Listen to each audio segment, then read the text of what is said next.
आप सभी को नमस्कार बच्चों। और आइए आपका अपने YouTube चैनल पे स्वागत करता हूं।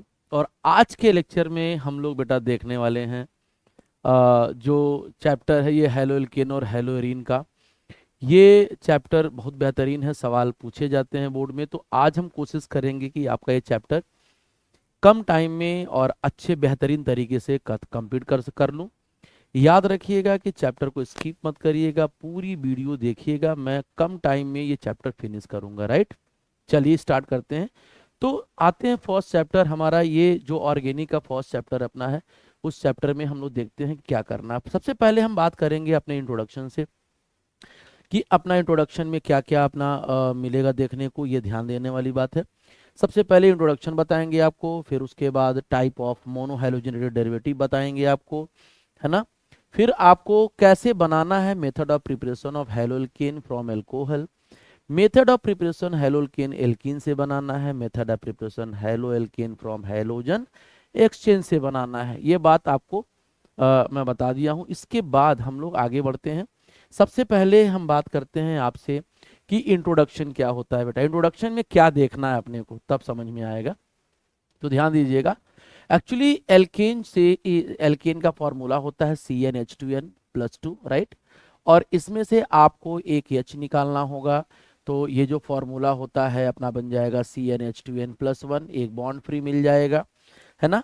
ये एक बॉन्ड अपना फ्री मिल जाएगा। फिर इसे हम क्या बोलते हैं सर, एल्केन बोलते हैं। क्या बोलते हैं अपना, एल्केन बोलते हैं। सर ये जो हो जाएगा ना वो अपना एल्कील हो जाएगा, राइट। जैसे ही हम इसमें एक एक्स ऐड करते हैं तो अपना जो फॉर्मूला हो जाता है सर वो +1x हो जाता है, ठीक। इसे हम कहते हैं एल्कील हैलाइड। क्या कहते हैं सर, इसे हम बोलेंगे एल्कील हैलाइड, राइट। आगे चलते हैं। एक एग्जाम्पल अपने पास है, वो एग्जाम्पल आपको मैं बता दूं अगर तो और अच्छा मिलेगा। जैसे मान लिया जाए कि आप CH3H लेते हो, यानी मीथेन है। यहां से आप एक H रिमूव कर दो, वहां X लगा दो। इसका मतलब क्या मिल जाएगा, CH3X मिल जाएगा। तो ये कहलाएगा सर मिथाइल हैलाइड, राइट। इसे हम क्या बोलेंगे, मिथाइल हैलाइड। मतलब आपको X हटाना है और H हटाना है और X लगाना है, राइट। सेम इसी तरीके से हेलो एरिन। तो बेटा बेंजीन आप जानते होगे बड़े अच्छे तरीके से। बेंजीन के किसी भी एक H को आप हटा दीजिए, राइट, और वहां पे आप X लगा दीजिए। तो ये अपना हो जाता है हेलो एरिन, राइट। ये अपना हो जाएगा हेलो एरिन। इसी को एरिल हैलाइड भी बोलते हैं सर। और इसी को हम क्या बोलेंगे, हेलो एल्केन बोलेंगे, ठीक है। एरिल हैलाइड के नाम से इसको हम जानते हैं, राइट। कोई दिक्कत इसमें, कोई दिक्कत नहीं। अब आगे हम बात करेंगे इसमें, ये तो जनरल बातें हो गई। सबसे पहले अब हम बात करते हैं कि क्लासिफिकेशन क्या होता है इसका। क्या क्लासिफिकेशन में हम लोग देखने वाले हैं, तो ध्यान दीजिएगा। क्लासिफिकेशन में हैलोजन डेरिवेटिव का मतलब ये होता है कि हैलोजन से उस एल्केन या एल्कील हैलाइड में कौन कौन से डेरिवेटिव आते हैं, ये बात करना है। जैसे अपना एक एल्कील हैलाइड है, मतलब इसको हम RX लिख सकते हैं। एल्काइनील हैलाइड है। एल्कीनील मतलब समझ रहे हो, मतलब CH2 डबल बॉन्ड CH और यहाँ X लगा दिया जाए। एल्कीनील मतलब क्या है सर, ये एल्कीन से एक ही हटा करके वहां पे बेटा YL लगा दिया गया, देख सकते हो आप। YL लगा दिया गया है तो एल्कीनील कहलाता है, वही डबल बॉन्ड से कनेक्ट है। सिर्फ सर एल्काइनिल हैलाइड का मतलब क्या होता है, आप ट्रिपल बॉन्ड लेके बैठे हुए हो, आप यहाँ से एक H हटा दो, यहाँ पर X लगा दो, तो ये अपना जो देखने वाला है वो एल्केनिल हैलाइड कहलाता है, ठीक। एरिल हैलाइड, बेटा एरिल हैलाइड तो बेहतरीन है, आपसे मैं पहले ही बात कर चुका हूँ कि एरिल बेंजीन से कनेक्ट रहने वाले जो कार्बन होते हैं, बेंजीन के जो 5-6 कार्बन होते हैं, उस कार्बन के एक कार्बन पे आप X लगा दीजिए और उसी को एरिल हैलाइड भी हम बोलते हैं, राइट। क्लियर है। तो ये चीजें हैं। आते हैं एल्कील हैलाइड को डिटेल पढ़ना है, इसलिए मोनो हैलोजेनेटर मतलब होता है कि जब एक R से एक X लगा हो तो वो मोनो हैलोजन होता है। सर डाई का मतलब क्या होता है, जब एक कार्बन से या दो कार्बन से दो X लगा हो, ठीक है, डाई कहलाता है। या आप ऐसे भी लगा सकते हो, CH2 सिंगल बॉन्ड CH2, एक यक्स यहाँ एक यक्स यहाँ लगा सकते हो। सर ये ट्राई क्या होता है, जब एक कार्बन पे या अलग अलग कार्बन पे 3 यक्स लगा हो तो उसे ट्राई बोलते हैं। सर टेट्रा मतलब क्या हुआ कि जब एक ही कार्बन पे 4 यक्स लगा दिया जाए, कितने लगा दिया जाए बेटा, 4, तो उसे क्या बोल दोगे, टेट्रा हैलाइड बोल दोगे। क्लियर है। अब आते हैं कि सर डाई में क्या होता है, मतलब ये 3 भागों में फिर बटा है, सॉरी मोनोहैलोजेनेटेड 3 भागों में बटा है। प्राइमरी एल्किल हैलाइड का मतलब होता है कि जिस कार्बन से यक्स लगा हुआ है उस कार्बन से सिर्फ एक ही कार्बन लगा हो तो उसे प्राइमरी बोलते हैं। देखो इसको मान लो 1 कार्बन, इससे एक ही कार्बन लगा है तो प्राइमरी कहलाएगा। सर सेकेंडरी मतलब जिससे यक्स लगा है उस पे आप 2 कार्बन जोड़ दीजिए तो सेकेंडरी हो जाएगा। टर्शियरी मतलब सर जिस पे एक्स लगा है उस पे 3 कार्बन आप जोड़ दीजिए तो क्या कहलाएगा, वो टर्शियरी कहलाएगा। राइट। तो ये 1 डिग्री 2 डिग्री 3 डिग्री आपको मैंने बता दिया। आगे चलते हैं अपने पास, आगे जो है वो आगे देखते हैं। इसमें आता है कि एल्कील हैलाइड जो होता है वो आप जानते ही हो कि एल्कील, इसमें कुछ बातें हैं जो लाइन बाय लाइन आपको मैं बताना चाहता हूँ। एल्कील हैलाइड का मतलब होता है कि halogen derivative of alkane, alkane से बना हुआ, एल्केन पे लगा हुआ हैलोजन। ठीक है। एल्किनिल का मतलब क्या होता है, अभी मैंने बोला कि एल्कीन से एच हटा के एक्स लगा दो, एल्कीन से एच हटा के एक्स लगा दो। देख लो ये एल्कीन है, इससे एक एच लगा हटाओ एक्स लगाओ। ये बेटा जी एल्केन है, इसमें से एक एच हटाओ एक्स लगा दो।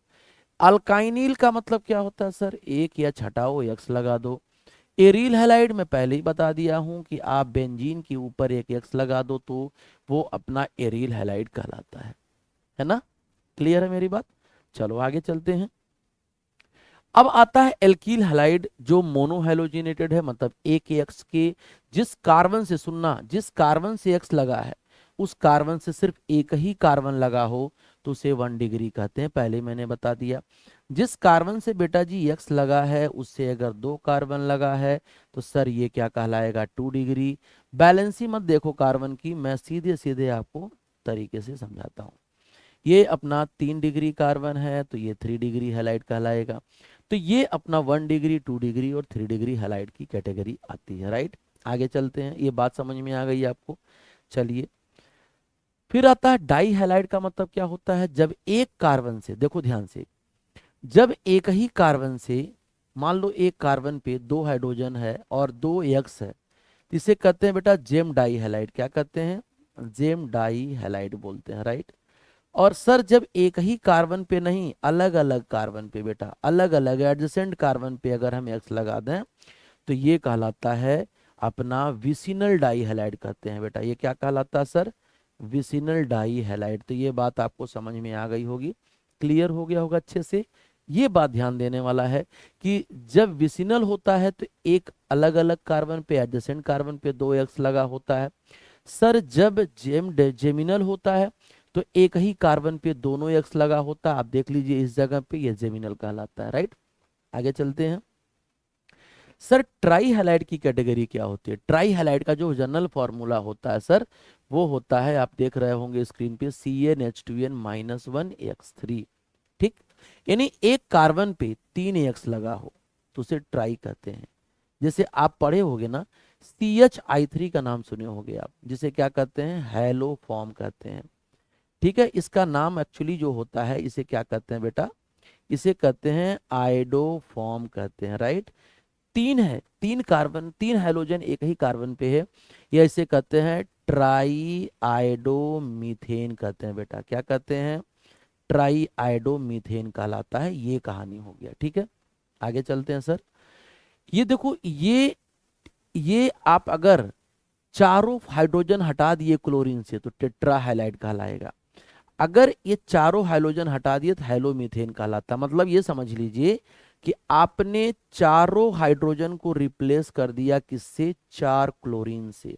क्या बन जाएगा बेटा जी, CCl4। इसे क्या कहते हैं सर, इसे भैया बोलते हैं कार्बन टेट्रा क्लोराइड। क्या कहते हैं सर, इसे कहते हैं carbon tetra chloride. No hydrogen mainly halogen लगा हुआ है। ठीक है।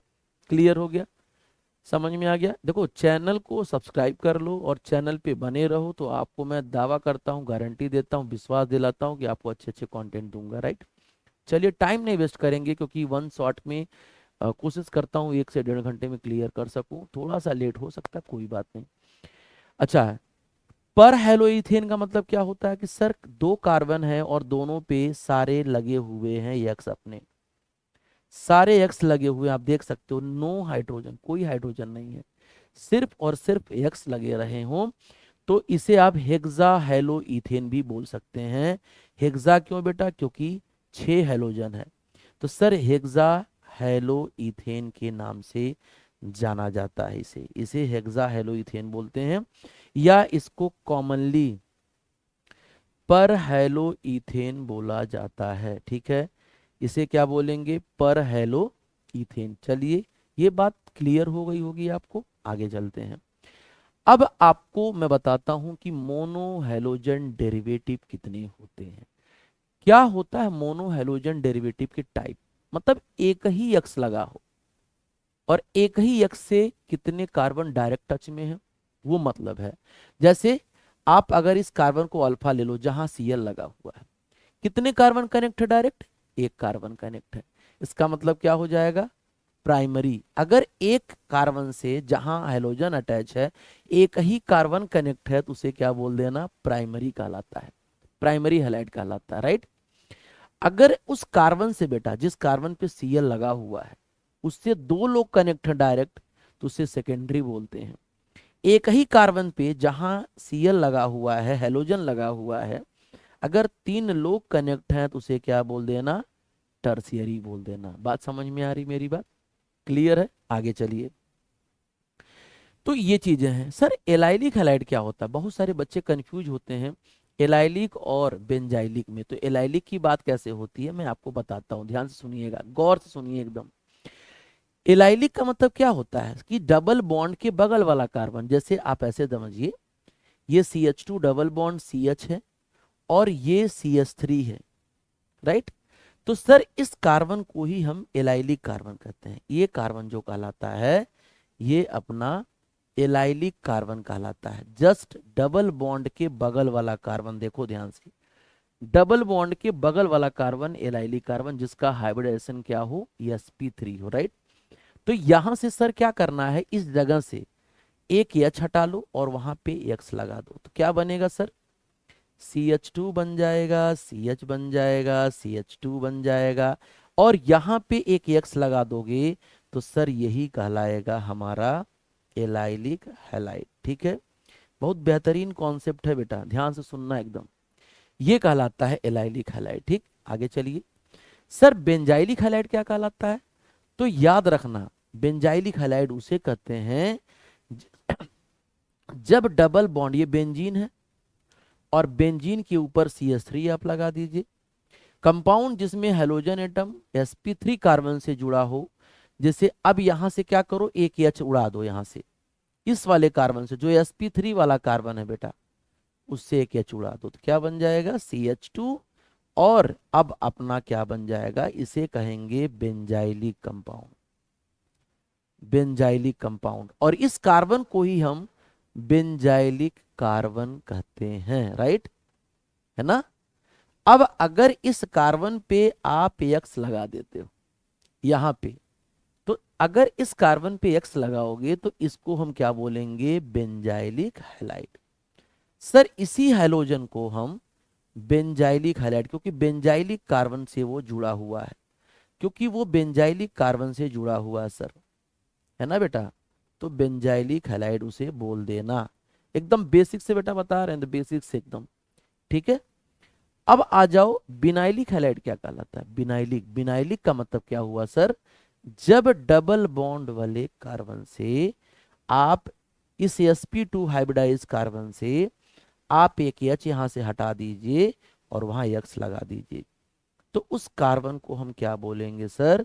बिनाइलिक कार्बन कहते हैं। क्या कहते हैं? इस पहले तो इस कार्बन को देखो ना, इस कार्बन को हम क्या बोलेंगे? बिनाइलिक कार्बन बोलेंगे। और इस हैलोजन को क्या बोलेंगे बेटा जी? इस हैलोजन को बोलेंगे बिनाइलिक हैलाइड, है ना? क्लियर हुआ?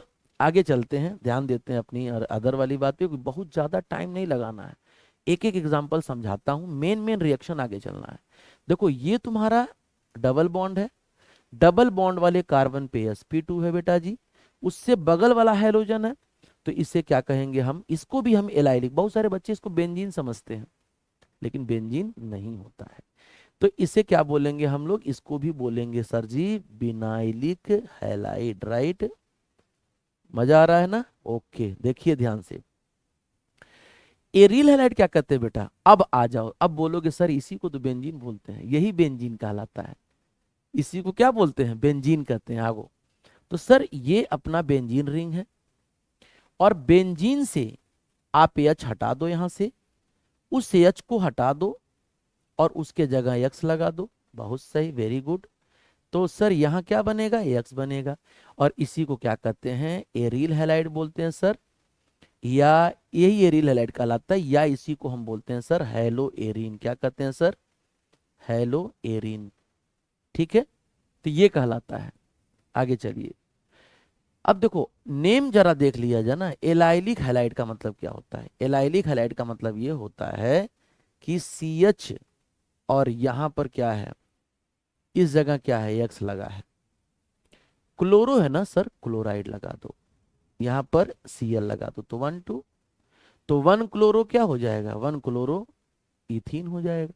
अगर एलाइलिक है तो देखो तुमको मैं बता भी देता हूँ, एलाइलिक मैं आपको भी बताया हूँ, एक बार यहाँ नजर डालिए, उसके बाद अपना देखिए कि एलाइलिक में हमने क्या बताया है।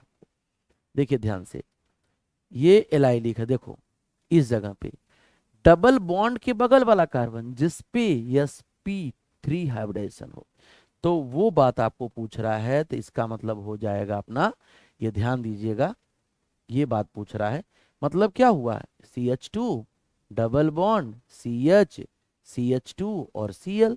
सर 1 2 3 ना, 1 2 3 नंबरिंग ऐसे मत करना, गलत हो जाएगा, क्योंकि डबल बॉन्ड की प्रियोरिटी पहले दिया जाता है, डबल बॉन्ड की प्रियोरिटी पहले दिया जाता है।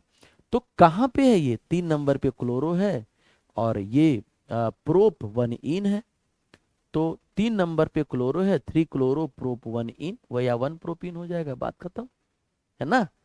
अब आगे चलिए, isomerism shown by the 1 2 3 dichlorobutane, ठीक है, तो ये हम आगे जरा बात करेंगे पहले, क्योंकि ये आपको मैंने बताया नहीं है अभी।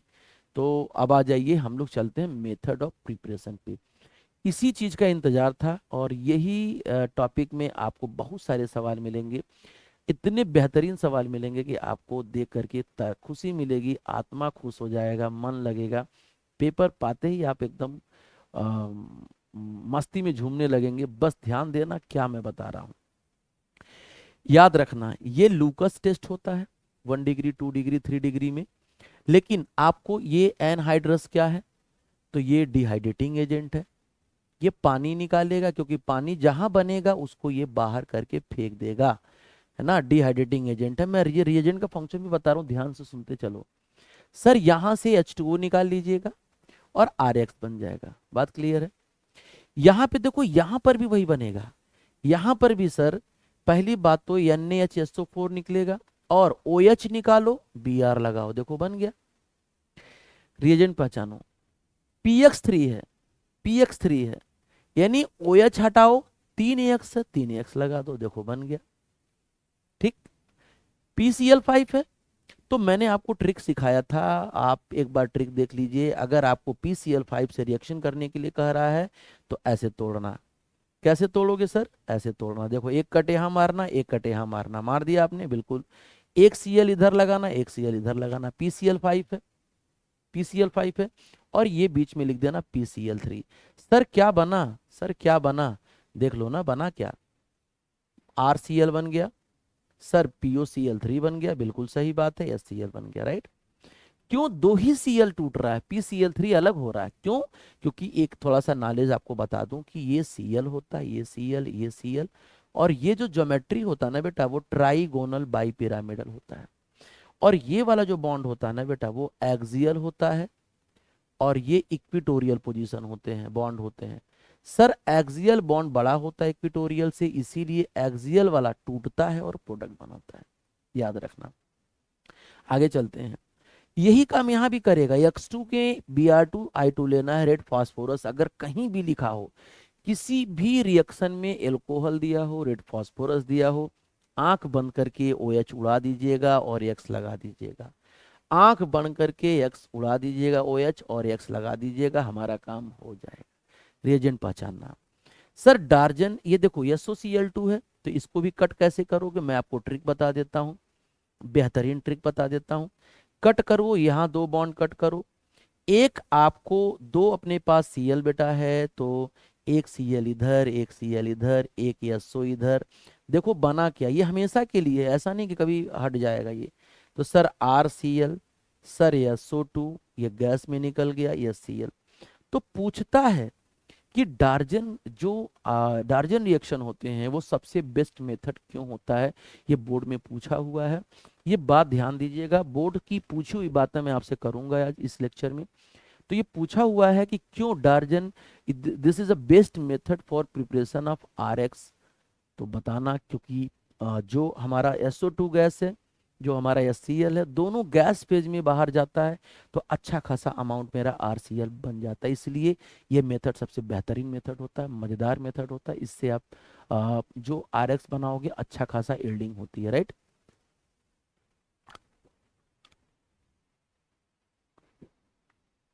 ठीक है बेटा जी, चलिए आगे चलते हैं। तो ये बात ध्यान देना ओवरऑल। आगे चलते हैं। क्या कह रहा है, पिरिडीन दिया हुआ, देखो मैंने बोला ना सवाल आता ही आता है, और आपको देखो सामने मिल भी गया। आपको पिरिडीन दिया हुआ है, ध्यान से सुनिएगा, ये पिरिडीन दिया हुआ है। और ये देखो एल्कोहल, पहचानो उसको, यही तो खतरनाक व्यक्ति है, पहचानो इसको। यही तो सबसे खूंखार व्यक्ति है। देखो OH को हटाना है और Cl लाना है, बस खत्म। OH को हटाना है सर, Cl लाना है। OH को सर हटाना है, देखो यहां से हमने क्या ट्रिक सिखाया था आपको, OH को हटाइए, बॉन्ड काटिए, बॉन्ड काटिए। सर यहाँ पे आप लगा दीजिए Cl Cl। सर बीच में SO, क्या बन गया सर, देखो ना भाई, इधर देखो, मोबाइल से डाइवर्जन नहीं होना चाहिए, स्क्रीन पे एकदम बने रहना। देखो बन गया, चेक करो कहाँ आप हो, किस जगह आप हो, चेक करो जरा। C2H5, ये देखो नहीं है, फालतू चीज है, ये फालतू है। ये देखो फालतू, 2 क्लोरीन कहाँ से आएगा, बेवकूफ बना रहा है, पी के साथ चलेंगे हम लोग, राइट। शानदार, समझ में आ गई मेरी बात। आइए आगे चला जाता है। अब इसके बाद हम लोग एल्कीन से बनाएंगे, कैसे बनाएगा। तो शॉर्टकट में एक मैं आपको बता देना चाहता हूं कि इसका आप एक शॉर्टकट बना लेना। शॉर्टकट क्या बनाना कि आप ले लेना एल्कोहल, ठीक है। आप क्या ले लेना सर, एल्कोहल ले लेना, ठीक है। आपको एल्कोहल ले लेना है, बिल्कुल सही बात है, आप एल्कोहल ले लीजिए यहाँ से। इसके बाद बेटा, इसके बाद क्या करना है, इसमें ढेर सारे रिएक्शन आप दिखा दीजिए। देखो जैसे मैं समझा रहा हूँ आप उसको फॉलो करोगे तो मुझे लगता है कि आपको कहीं कोई प्रॉब्लम नहीं आने वाला है। आप PCl5 उठा लाना, मैंने बोल दिया था, RCl बना लेना, POCl3 बना लेना, ठीक है, या Cl, ऐसे चार्ट बना लेना, एक बहुत बेहतरीन बता रहा हूँ। PCl3 है सर, ये बना लेना RCl, बिल्कुल सही बात है, ठीक है, 3 मोल लगेगा। और S3PO3 बना लेना, बिल्कुल सही बात है। सर ये अगर SOCl2 है, ये तो बहुत बेहतरीन बात है, RCl बना लेना, और यहाँ पे SO2 बना लेना, और SCl। ISC बोर्ड वाले तो प्रोडक्ट भी, बाई प्रोडक्ट भी लिखेंगे। फिर हम X2 followed by red phosphorus लेते थे, और आपको मैंने बोला था कि X2 सिर्फ Br2 लेना और I2 आसानी से टूटेगा, ठीक है। तो यहाँ कोई प्रॉब्लम नहीं होना चाहिए सर, यहाँ भी RX, और यहाँ पर अपना जो भी है बाई प्रोडक्ट निकलेगा ही। तो ये मेन होता है, ठीक है। अब एक रिएक्शन आपको देख सकते हो कि सारा रिएक्शन मैंने आपको बता दिया। फिर एक यहाँ पर था कि HX का reaction in the presence of ZnCl2, जो ल्यूकस टेस्ट आप पढ़ा पढ़ा करते थे, वही बात मैं बता रहा हूँ। तो ये सारे रिएक्शन आप शॉर्टकट में एक टेबल बना लेना, वहां पे लिख लेना, राइट। आगे चलते हैं, ठीक है। तो ये बातें आपकी बात हो गई। अब आते हैं कि कैसे, किस तरीके से, कौन से ताकत टेक्निक से आप जो है ये बना सकते हो, मतलब एल्कीन से आपको हेलोएल्केन बनाना है, राइट। किससे बनाना है सर, एल्कीन से, एल्कीन से हेलोएल्केन बनाना है, ठीक। तो देखिए ध्यान से, ये रहा अपना ये रहा अपना CH3, देख लीजिए छूटा हुआ है, ये थोड़ा सा मिस्टेक हो जाता है। ये देखो CH3 है सर, ये CH3 है, ये देखो प्रोपीन है अपने पास। तो सबसे पहला बात आपको करना क्या है, ये न्यूक्लियोफाइल है, ये इलेक्ट्रोफाइल। देखो कभी भी डबल बॉन्ड पे डायरेक्ट कोई न्यूक्लियोफाइल अटैक नहीं करा सकते हो। क्यों? क्योंकि डबल बॉन्ड ऑलरेडी एक पाई बॉन्ड है, वो न्यूक्लियोफाइल की तरह काम करता है। और न्यूक्लियोफाइल क्या न्यूक्लियोफाइल के पास जा सकता? कभी जिंदगी में नहीं जा सकता है। इसलिए पहले एच ले जाओ, एच को प्रोटोनेट कराओ। देखो ध्यान से, एच को क्या करो? प्रोटोनेट कराओ। तो एक बात बताइए, अगर मान लीजिए ये वाला बॉन्ड इधर आता है तो ये माइनस और ये क्या बन जाएगा? प्लस। यानी ये यहां जाएगा तो क्या बनेगा? ये बनेगा, देखो ये वाला मैं बना रहा हूं, ये बाई प्रोडक्ट, ये 2 डिग्री कार्बोकटान देखो बन रहा, मैं 2 डिग्री की बात कर रहा हूं। देखो तो करना क्या है मुझे, फिर यहाँ पे इस जगह कार्बन पे मुझे Br को क्या कर देना है? अटैक करा देना है इस वाले कार्बन पे। ठीक है, तो ये Br, अगर मान लीजिए HBr से आप रिएक्शन करा रहे हो इस तरीके से डायरेक्ट, हम एक बता दूं पहले तो आपको बताऊंगा। जैसे ये CH3 है, ये CH डबल बॉन्ड है। आप मार्कोनी काफ रूल पढ़े होंगे बेहतरीन तरीके से। तो करना क्या है, कहता है कि मार्कोनी कहता है कि निगेटिव वाला पार्ट वहां जाता है जहां कम हाइड्रोजन होता है, या जो स्टेबल कार्बोकटायन बनाता है। तो देख लीजिए ये 2 डिग्री हैलाइड, 2 डिग्री हैलाइड आपको बना के दे देगा। और ये मेजर भी होगा ना, 1 डिग्री नहीं बनाना, 1 डिग्री तो अनस्टेबल होता है। जैसे देखो यहाँ बना के बैठा हुआ है, ये 1 डिग्री कार्बोकटायन है बेटा, और ये कौन सा डिग्री है? 2 डिग्री। तो ये नहीं देखना, देखना कौन? जो 2 डिग्री कार्बोकटायन है। तो 2 डिग्री इज मोर स्टेबल, इसलिए बेटा जी ये मेजर बनाएगा और ये माइनर बना लेगा। है ना? क्लियर है मेरी बात? तो ये जरूर ध्यान देना, ये सारी बात 11th में पढ़ी गई है, कोई दिक्कत नहीं है। आगे चलिए, कहता है क्या कि ये NO2 है। देखिए ये बॉन्ड NO2 से लगा हुआ है, HBr का एडिशन कराना। बहुत बेहतरीन सवाल अपने पास है। देखो कह रहा है कि HBr का एडिशन आप करा दीजिए भैया जरा। तो एक बात बताइए, एक बात बताइए, ये डबल बॉन्ड और ये यहाँ पर है, तो जाहिर सी बात है कि HBr ऐड करना चाह रहा है। तो आपको पॉजिटिव बात सोचना है कि NO2 तो बहुत बेहतरीन, बहुत बदतमीज आदमी है। NO2 तो जिसके साथ रहता है ना उसकी इलेक्ट्रॉन को खाना चाहता है। सारे NO2 इलेक्ट्रॉन विड्रॉइंग, NO2 जहां भी लगा रहेगा वो चाहेगा उनके इलेक्ट्रॉन को अपनी तरफ खींचना स्टार्ट कर दे। तो वो NO2 इलेक्ट्रॉन विड्रॉइंग होता है। अच्छा, जब ये खींचेगा तो बाय डिफॉल्ट क्या हो जाएगा? खींचेगा तो ये गरीब सेंटर बनेगा, और जब गरीब सेंटर बनेगा तो ये इधर माइनस और इधर क्या हो जाएगा? प्लस हो जाएगा। ठीक, खींच रहा, देखो ये खींच रहा है, ये अपनी तरफ खींचेगा। जब अपनी तरफ खींचेगा तो इनको गरीब बनाना चाहेगा, तो ये इनसे खींचेगा तो इधर की तरफ खींच रहा है। अच्छा ठीक है सर, ये Br कहाँ जाएगा? Br को यहाँ भगा के ले चलिए, और H अपनी जगह यहाँ जाएगा। तो बना क्या अपना? CH2Br, है ना? CH2 और NO2, NO2 बना दिया। इसका मतलब कि Br यहाँ नहीं जा सकता, यहाँ नहीं जा सकता, मतलब कि ये के साथ मुझे चलना ही पड़ेगा। राइट? क्लियर है? देखो कितनी बेहतरीन बेहतरीन सवाल है थियरी के अंदर। ठीक है, तो अब देखो ध्यान से, एक जरा एक सवाल अपने पास और है। हम लोग सवाल के साथ चलेंगे ना तो आनंद आएगा, कोई दिक्कत नहीं आएगी जब सवाल के साथ चलेंगे तब, अदरवाइज नहीं।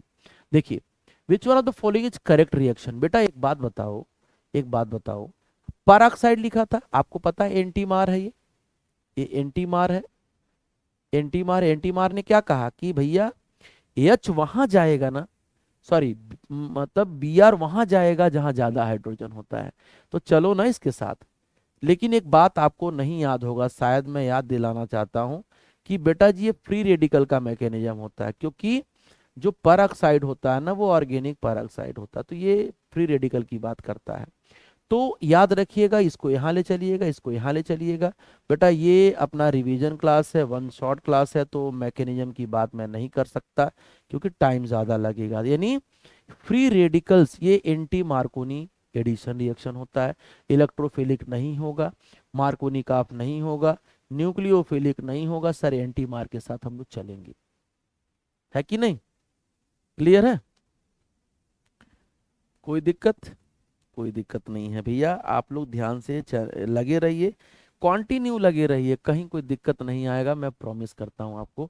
और हाँ, अगर कोई दिक्कत आती है तो आप आपके पास चैट बॉक्स है, कमेंट बॉक्स है, आप उसमें ज़रूर सजेशन भी दे सकते हैं, और कहाँ प्रॉब्लम हो रहा है इसके बारे में भी बात कर सकते हैं, राइट।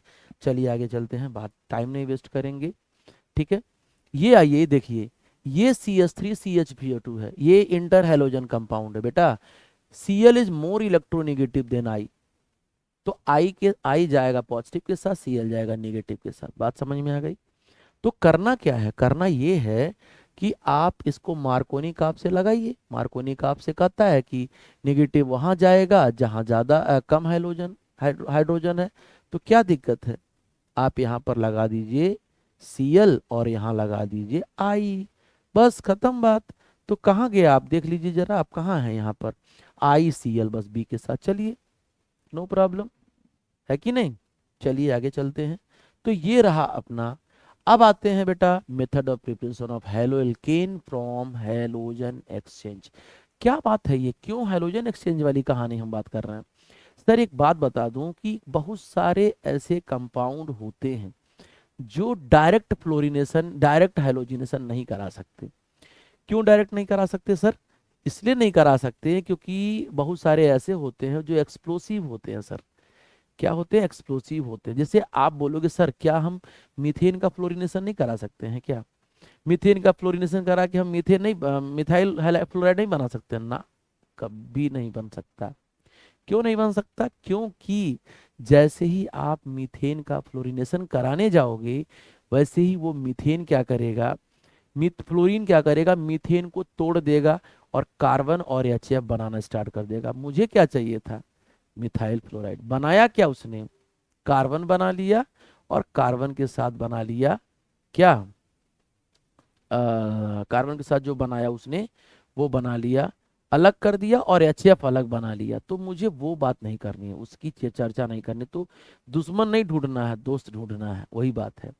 तो लोगों ने कहा कि ठीक है, हम मिथाइल फ्लोराइड डायरेक्ट नहीं बना सकते हैं, इनडायरेक्ट तो बना सकते हैं ना। इसीलिए फ्लिंगस्टीन साहब आए, और फ्लिंगस्टीन कहे कि चिंता मत करो, मैं बनाऊंगा मिथाइल फ्लोराइड, मैं बनाऊंगा मिथाइल आयोडाइड। तो फ्लिंगस्टीन ने अलग मिथाइल आयोडाइड बनाया, स्वाट ने मिथाइल फ्लोराइड बनाया। तो नेमिंग रिएक्शन बेटा याद कर लेना, पक्का आएगा, गारंटी के साथ मैं बोल रहा हूँ आएगा। तो होता क्या है, जब फ्लिंगस्टीन साहब ने ये कहा कि आप RX लेके आइए और सोडियम आयोडाइड ले लीजिए, और सोडियम आयोडाइड जब रिएक्शन करेगा, लेकिन याद रखिएगा कि X जो होता है वो Cl और Br होना चाहिए। तो क्या बनाएगा, Ri बनाएगा सर, और NaX बना देगा। तो इसे हैलाइड एक्सचेंज बोलते हैं। इस तरीके से आप बना सकते हो। सर एक एग्जांपल बता दीजिए। सर मैं बता रहा हूँ एग्जांपल, आप टेंशन मत लीजिए, बस वीडियो को कॉन्टिन्यूअस आप देखते रहिए, मैं आपके साथ हूँ, गारंटी देता हूँ कि आपके साथ खड़ा रहूंगा एग्जाम तक, कोई प्रॉब्लम नहीं आने दूंगा, है ना। तो ये आयोडोबेंजीन आयोडोप्रोपेन बन जाएगा सर, NaCl हो गया आयोडो कंपाउंड। अच्छा आयोडीनेशन क्यों नहीं कर सकते हैं, लोगों ने बोला कि आप बहुत बड़ा तीर थोड़ी ना मार दे रहे हैं फ्लिंगस्टीन साहब से। फ्लिंगस्टीन ने कहा ठीक है आप अपनी वाली कर लीजिए, कहा कि ठीक है आप जो चाह रहे हो ना वो करके देख लीजिए। तो कहा क्या करके देखिए, कहा था कि आप जो बोल रहे हो कि हम मीथेन से करा सकते हैं तो जाइए कराइए। लेकिन प्रॉब्लम होने लगा कि जब इसने मिथाइल आयोडाइड बेटा बनाया तो उसी के साथ HI बना दिया। सर HI का बॉन्ड इतना ज्यादा बड़ा है, बॉन्ड लेंथ, कि ये टूट करके फिर I2 बनाने लगा, रिएक्शन बैकवर्ड होने लगा। और ली चैटलियर कहता है कि अगर प्रोडक्ट का चीज बैकवर्ड आने लगे तो प्रोडक्ट कम बनेगा, रिएक्टेंट ज्यादा होने लगता है। तो ली चैटलियर ने कहा कि एक काम किया जाए, कोई ऐसा लोगों को लाया जाए जो HI को खा के ढेर सारा I2 बनाए, तो रिएक्शन फॉरवर्ड हो जाएगा। तब लिया गया HiO3, और HiO3 ने क्या किया, I2 से CH3I तो बनाया, लेकिन जैसे जैसे HI बनता गया वैसे वैसे ये उस HiO3 की खा करके I2, क्योंकि ये जो है ना बेटा ये पूछा हुआ है, ये रिड्यूसिंग एजेंट की तरह काम करता है, और ये चाहता है कि मैं जल्दी से HI से क्या बना लूं, I2 बना लूं। तो बेटा I- से I2 ऑक्सीडेशन नंबर का बढ़ना, और ऑक्सीडेशन नंबर का बढ़ना मतलब ऑक्सीडेशन, और ऑक्सीडेशन जो करता है वो रिड्यूसिंग एजेंट कहलाता है ना। इसलिए फ्लिंकस्टीन ने एक और रास्ता निकाला कि हम इससे नहीं बनाएंगे, हम बैकवर्ड जाने नहीं, क्यों जाएं बैकवर्ड, इतना पैसा इतना मेहनत कर रहे हैं, क्यों बैकवर्ड जाएंगे, फॉरवर्ड जाएं। तो किसी ने कहा कि अरे भाई आप भौकाल बना रहे हैं, HiO3 डाल दीजिए ना। कहा ठीक अच्छी बात है, HiO3 HI को खाएगा और I2 बनाएगा, I2 जब ज्यादा बनेगा, HI कम बनेगा, I2 ज्यादा बनेगा, तो रिएक्शन कहाँ जाएगा, फॉरवर्ड जाएगा, बस हो गया। इसी का फायदा उन्होंने फ्लिंकस्टीन साहब ने भी उठा लिया। तो इस तरह से इनका नेमिंग रिएक्शन याद कर लेना, काम आएगा। ठीक, चलिए आगे चलते हैं। स्वाट रिएक्शन, स्वाट साहब भी अपना फायदा उठाए, कहा कि डायरेक्ट फ्लोरिनेशन हम नहीं करा सकते। अगर आप डायरेक्ट फ्लोरिनेशन मीथेन का कराते हो, अगर आप डायरेक्ट फ्लोरिनेशन मीथेन का कराते हो तो देख लो क्या बन रहा है भैया, देख लो क्या बन रहा है। तुमको क्या बनाना था, CH3 बनाना था, ये तो जला के कार्बन बना दिया, कोक बना दिया, तो क्यों हम ये काम करेंगे। फिर स्वाट साहब ने कहा कि भाई चिंता मत करो, मैं हूं तुम्हारे साथ। कहा ठीक है, आप एक काम करिए, जितने भी फ्लोरिनेटिंग एजेंट है, आप एक बात ध्यान दीजिएगा, जितने भी फ्लोरिनेटिंग एजेंट है वो याद कर लीजिएगा बेटा जी। कौन कौन सा, SbF3, Hg2F2, ठीक है, HgAgF और COF2 याद कर लीजिएगा। और सीधे ACH3 X की जगह आप Cl ले लीजिएगा, Br ले लीजिएगा, I ले लीजिएगा, ये Ag उसको हटा के लेके भाग जाएगा और CH3 बना लेगा, बस खत्म बात। तो नेमिंग रिएक्शन याद कर लीजिएगा बेटा जी। चलिए आगे चलते हैं। सर ये क्या है, ये क्या है, ये देखो, ये RCl एसीटोन के प्रेजेंस में, एसीटोन एक्चुअली जानते हो क्या बेटा होता है, ऑर्गेनिक सॉल्वेंट होता है। बोलोगे सर ये क्या है, ये कौन सा चीज है जो दिख रहा है। तो मैं आपको बता रहा हूँ ना, आप बस टेंशन मत लो, बस चुपचाप सुनो और देखो, कोई दिक्कत है तो शेयर करो, हम आपके साथ खड़े हैं। तो क्या होगा बेटा, ये ऑर्गेनिक है, ये कोवेलेंट नेचर का है, या NAI फजान रूल आप पढ़े हो कि वो भी कोवेलेंट होता है, तो कोवेलेंट कोवेलेंट रिएक्शन अच्छा खासा होना चाहिए। तो ये क्या होता है आपका फिंकलिस्टीन, जो पीछे आप पढ़े हो यहाँ पर देख सकते हो, यही फिंकलिस्टीन आपने AX को निकाला और RI बना लिया, हैलाइडो हैलोजन एक्सचेंज, यही लोग आकर के यहाँ पड़े हुए हैं। तो फिंकलिस्टीन के साथ चले जाइएगा, कोई दिक्कत नहीं होने वाला है। ठीक है। Alkyl iodide can be prepared by, sir alkyl iodide अभी हम लोगों ने पढ़ा है कि यहाँ पर RI बन जाएगा और NaCl बन जाएगा, ठीक हो जाएगा। तो आसान मेथड है, बना सकते हो, आसानी से बना सकते हो। ठीक है। टर्सियरी एल्कील हैलाइड का मतलब क्या होता है सर, टर्सियरी एल्कील हैलाइड का कुछ सवाल इसलिए बताते चल रहे हैं कि आपके अंदर कॉन्फिडेंस आए। टर्सियरी एल्कील हैलाइड में Cl ले लिया जाए अगर, तो आप बेटा जी नंबरिंग कर लीजिए, क्या कर लीजिए, नंबरिंग। नंबरिंग आपको यहाँ से ऐसे करना है, सर 3 कार्बन है तो जाहिर सी बात है प्रोपेन हो जाएगा, ओके। दूसरे नंबर पर Cl और मिथाइल है, तो आप क्या करना कि सीक्वेंस में लेना अल्फाबेटिकल में, तो क्या हो जाएगा sir, 2 chloro sir 2 methyl, 2 chloro 2 methyl butane, 1 2 3 butane कहाँ से होगा, ठीक है, 1 क्लोरोप्रोपेन। टर्सियरी एल्किल हैलाइड है, टर्सियरी में तो यही 3 आता है, तो 2 क्लोरो 2 मिथाइल ब्यूटेन नहीं होगा, 1 क्लोरोप्रोपेन नहीं होगा, 2 क्लोरोप्रोपेन नहीं होगा, 2 क्लोरो 2 मिथाइल। एक काम किया जाए, इसको हम बना लेते हैं, क्योंकि ये ब्यूटेन नहीं होगा, ये जो होगा वो प्रोपेन होगा बेटा जी। क्या होगा यहाँ पे आप बना लीजिएगा, ये पहला ऑप्शन सही है अपने साथ, ये थोड़ा सा मिसप्रिंट थी, तो बात कर लेते हैं हम लोग प्रोपेन इसके साथ चलेंगे, है ना। तो पहला वाला ऑप्शन के साथ चलिए ना, क्या दिक्कत है। ठीक, क्लियर है, आगे चलते हैं सर, आगे चलते हैं, आइए हम लोग आगे चलते हैं। फिर क्या कहता है कि increasing order of boiling point, देखो बहुत बढ़िया सवाल है, मैंने बोला ना कि आपको ओरिएंटेड एग्जाम ओरिएंटेड में आप क्लास दे रहा हूं, तो आप थोड़ा सा पेशेंस रखिए। कहता है कि बॉइलिंग पॉइंट का कॉन्सेप्ट क्या, सर बॉइलिंग पॉइंट जो होगा, पहली बात तो ब्रांचिंग का उल्टा होगा, पहली बात तो ब्रांचिंग का उल्टा होता है सर। ब्रांचिंग ज़्यादा होगा, कम टेम्परेचर लगेगा उसको तोड़ने के लिए। सर मोलर मास अगर है, मॉलिक्यूलर मास ज़्यादा है सर, तो मॉलिक्यूलर मास बेटा ज़्यादा होगा, बॉइलिंग पॉइंट बढ़ेगा। देखो ध्यान से, तो यहाँ क्लोरोमीथेन आप देख लीजिए, थोड़ा सा 2 मिनट लगेगा। क्लोरोमीथेन ब्रोमोफार्म है बेटा, CH Br3 है। ये ब्रोमोमीथेन है, CH3Br है। सर यहाँ डाइब्रोमोमीथेन है, CH2Br2 है। अब जरा मुझे बताएंगे कि कहाँ सबसे ज्यादा ब्रोमीन दिख रहा है, कहाँ? 3 यहाँ दिख रहा है, तो ब्रोमोमीथेन अपना एक ले लीजिए। फिर 2 ब्रोमो यहाँ पे है, इसको दूसरे नंबर पे ले लीजिए।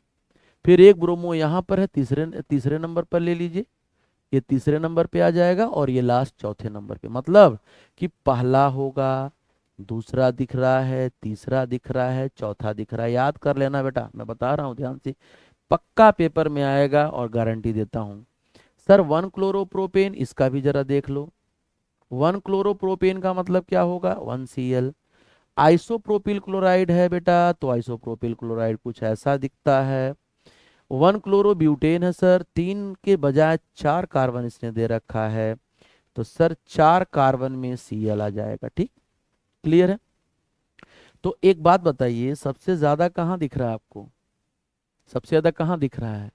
अरे बोलो भाई, इधर देखो, इधर सामने देखो, इस जगह पे सबसे ज्यादा कार्बन तो यहाँ दिख रहा है, 4 कार्बन है, तो पहले हम इसके साथ चलेंगे। फिर उसके बाद ये 3 है, लेकिन ये ब्रांच में है, तो ये दूसरे नंबर पे, और तीसरे नंबर पर ये जाएगा, यानी हम चले जाएंगे 1 क्लोरोब्यूटेन के साथ सर। 1 क्लोरोब्यूटेन की मेल्टिंग पॉइंट सबसे, बॉइलिंग पॉइंट सबसे ज्यादा होगी। ठीक, फिर अपना आ जाएगा प्रोपिल क्लोराइड, यानी 1 क्लोरोप्रोपेन का होगा सर, 1 क्लोरोप्रोपेन का होगा बेटा जी, 1 क्लोरोप्रोपेन का। फिर आइसोप्रोपिल क्लोराइड का होगा, आइसोप्रोपिल क्लोराइड का होगा। ठीक है, तो ये बात आपको समझना है, बहुत इंपॉर्टेंट है। मैं आपको बता रहा हूँ कि ये एनसीईआरटी में दिया भी हुआ है, सवाल पूछा भी गया है। ठीक, आगे चलिए सर, आगे चलिए जरा, हम लोग चलते हैं। एल्किल फ्लोराइड किसने बनाया था? तो एल्किल फ्लोराइड स्वाट साहब ने बनाया था, बात खत्म हो गई। आगे चलिए, ठीक है। Reaction of halogen atom attach to the carbon in halogenated of an alkane has order of. Sir सबसे ज्यादा रिएक्टिव आरएक्स में, सबसे ज्यादा जो रिएक्टिव होता है वो टर्सियरी वाला रिएक्टिव होता है। तो देख लीजिए, टर्सियरी यानी 3 degree halide, then 2 degree halide, then बेटा 1 डिग्री हैलाइड। ठीक है, तो टर्सियरी सेकेंडरी प्राइमरी के साथ चल चलो, क्या दिक्कत है? क्लियर है? आगे चलें, चलिए ध्यान दीजिएगा।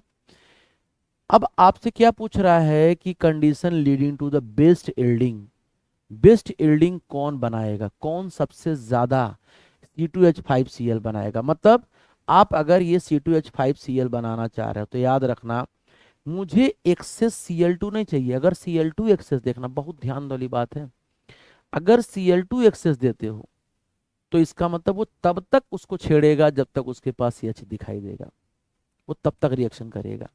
लेकिन जब आप एक्सेस लेते हो इथेन को, तो वो एक ही बार रिएक्शन करेगा। इसका मतलब क्या हो जाएगा?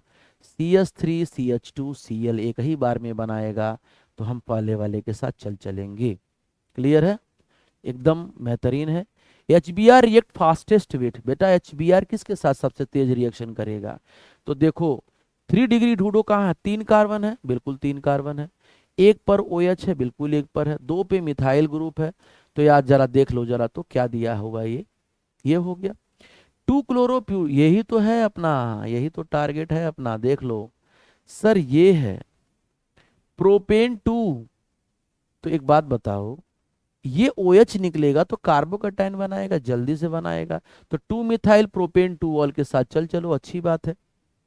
ठीक है, तो ये चीजें कुछ है, और आप सवाल जो भी है करते रहिएगा। हम आगे चलते हैं, अ, आते हैं दूसरे स्लाइड पे, और दूसरे मेथड ऑफ प्रिपरेशन से हम लोग आगे बढ़ते हैं। मेथड ऑफ प्रिपरेशन के बाद प्रॉपर्टी ऑफ हेलो एल्केन बात करेंगे। बहुत सा 3-4 सवाल बेटा ऐसे है ना हेलो एल्केन की प्रॉपर्टी में, वो बहुत बेहतरीन है। ठीक है, तो वो ध्यान देना है। तो एक स्लाइड मेरा खत्म होता है, एक कंप्लीट और दूसरे पे हम लोग आते हैं। तो 2 मिनट, जरा मुझे 2 सेकेंड का टाइम नहीं, आप सीधे मुझे 1 मिनट का टाइम दीजिए, तब मैं रिटर्निंग करता हूँ। ओके,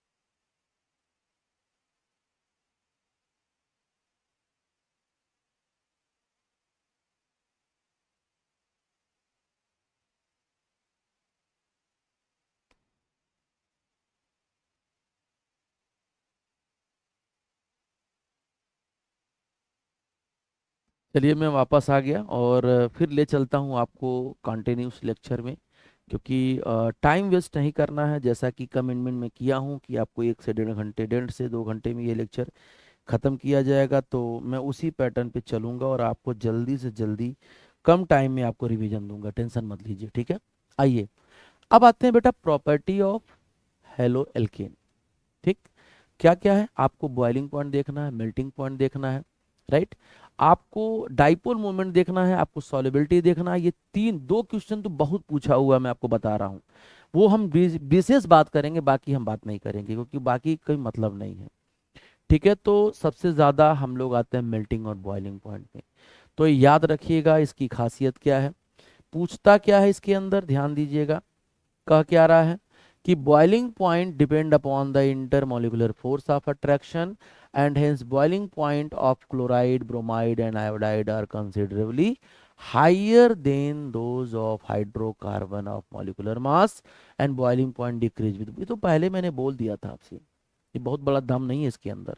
बॉइलिंग पॉइंट बेटा जी, बॉइलिंग पॉइंट जो होगा वो बेटा ब्रांचिंग का उल्टा होता है। जितना ज़्यादा ब्रांचिंग होगा बेटा जी, उसमें उतना ज़्यादा उसकी बॉइलिंग पॉइंट होएगी। बात समझ में आ रही है। तो ये उस उतना कम बॉइलिंग पॉइंट होगा, यानी ब्रांचिंग ज़्यादा, बॉइलिंग पॉइंट कम, टूटने में कम टेम्परेचर देना पड़ेगा। कम टेम्परेचर दोगे आसानी से वो डिकम्पोज हो जाएगा, टूट के अलग हो जाएगा, राइट। तो याद रखना, नॉर्मल, नॉर्मल का ज़्यादा होता है, आइसो का कम होता है, नियो का एकदम कम होगा। इस बात को आप ध्यान रखिएगा, ये बात आप जरूर ध्यान रखिएगा जो मैं बता रहा हूँ। ठीक है, क्लियर हो गया, आगे चलिए।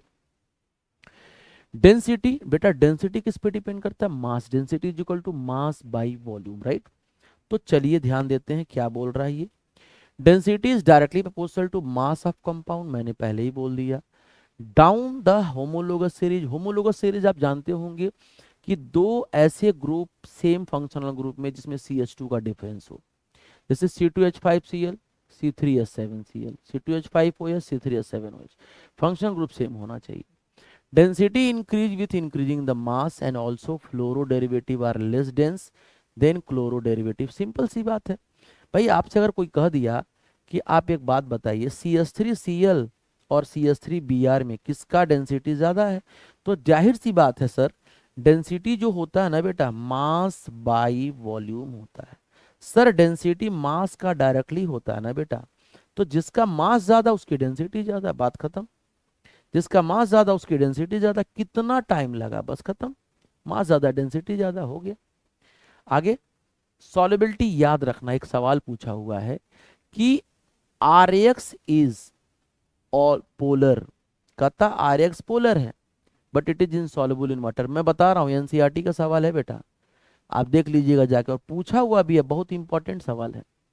कहता RX is polar but it is insoluble in water. क्यों भैया, क्योंकि पानी कहता है कि मेरे शर्त के अनुसार चलोगे तो सॉल्युबिलिटी होगी। इसका क्या मतलब हुआ बेटा, पानी के अंदर जो हाइड्रोजन बॉन्डिंग बनाएगा वही ज्यादा सॉल्युबल होता है। और RX पोलर तो है, कोई बात नहीं है, पोलर तो है। बहुत सारे लोग होते हैं, इंसान होते हैं लेकिन इंसानियत नहीं होती है, तो वो इंसान नहीं बोलते हैं उसे। तो RX पोलर है, नो प्रॉब्लम, कोई बात नहीं, RX की पोलरिटी है, खुश है RS, इस बात के लिए तो बहुत उसके गर्व है कि मैं पोलर हूं। लेकिन पानी के साथ नहीं रह सकता, क्योंकि पानी कहता है कि मेरे साथ हाइड्रोजन बॉन्ड बनाओगे क्या, नहीं बना पाओगे, तो मेरे साथ कैसे घुल पाओगे ना। इसीलिए तो it can't form hydrogen bond, ऐसे लिखना पड़ा बेटा, it can't form hydrogen bond with water molecule. बस हो गया आंसर एक लाइन का, विथ वाटर मॉलिक्यूल ऐसा होता है। हाँ, बट इट इज सॉल्युबल, कहता हम अपने सेम बिरादरी में रह सकते हैं, हम तो कोवैलेंट हैं, तो कोवैलेंट मॉलिक्यूल में घुलेंगे तो ऑर्गेनिक कंपाउंड को लोग के पास जाता है, ऑर्गेनिक कंपाउंड से पूछता है ऑर्गेनिक सॉल्वेंट से, क्या तुम मुझे घोल सकते हो अपने साथ? ऑर्गेनिक कहता है बिल्कुल, क्योंकि तुम और हम एक ही तरीके के हैं, तुम भी कोवैलेंट हम भी कोवैलेंट, कहता है ठीक है, but it is soluble in organic solvent, in organic solvent. तो ये वाला तो आप अपने नोट्स में जरूर छाप लीजिएगा, क्योंकि आने वाला है ये। जैसे आप बेंजीन में घोल दीजिए और भी ऑर्गेनिक सॉल्वेंट में डिजोल्व कर सकते हो, तो बहुत बेहतरीन सवाल है, याद आ गया, एनसीईआरटी का सवाल है, ठीक है। अब एक चीज और इसमें छूट रहा था, मैं उसको बताना चाहता हूँ।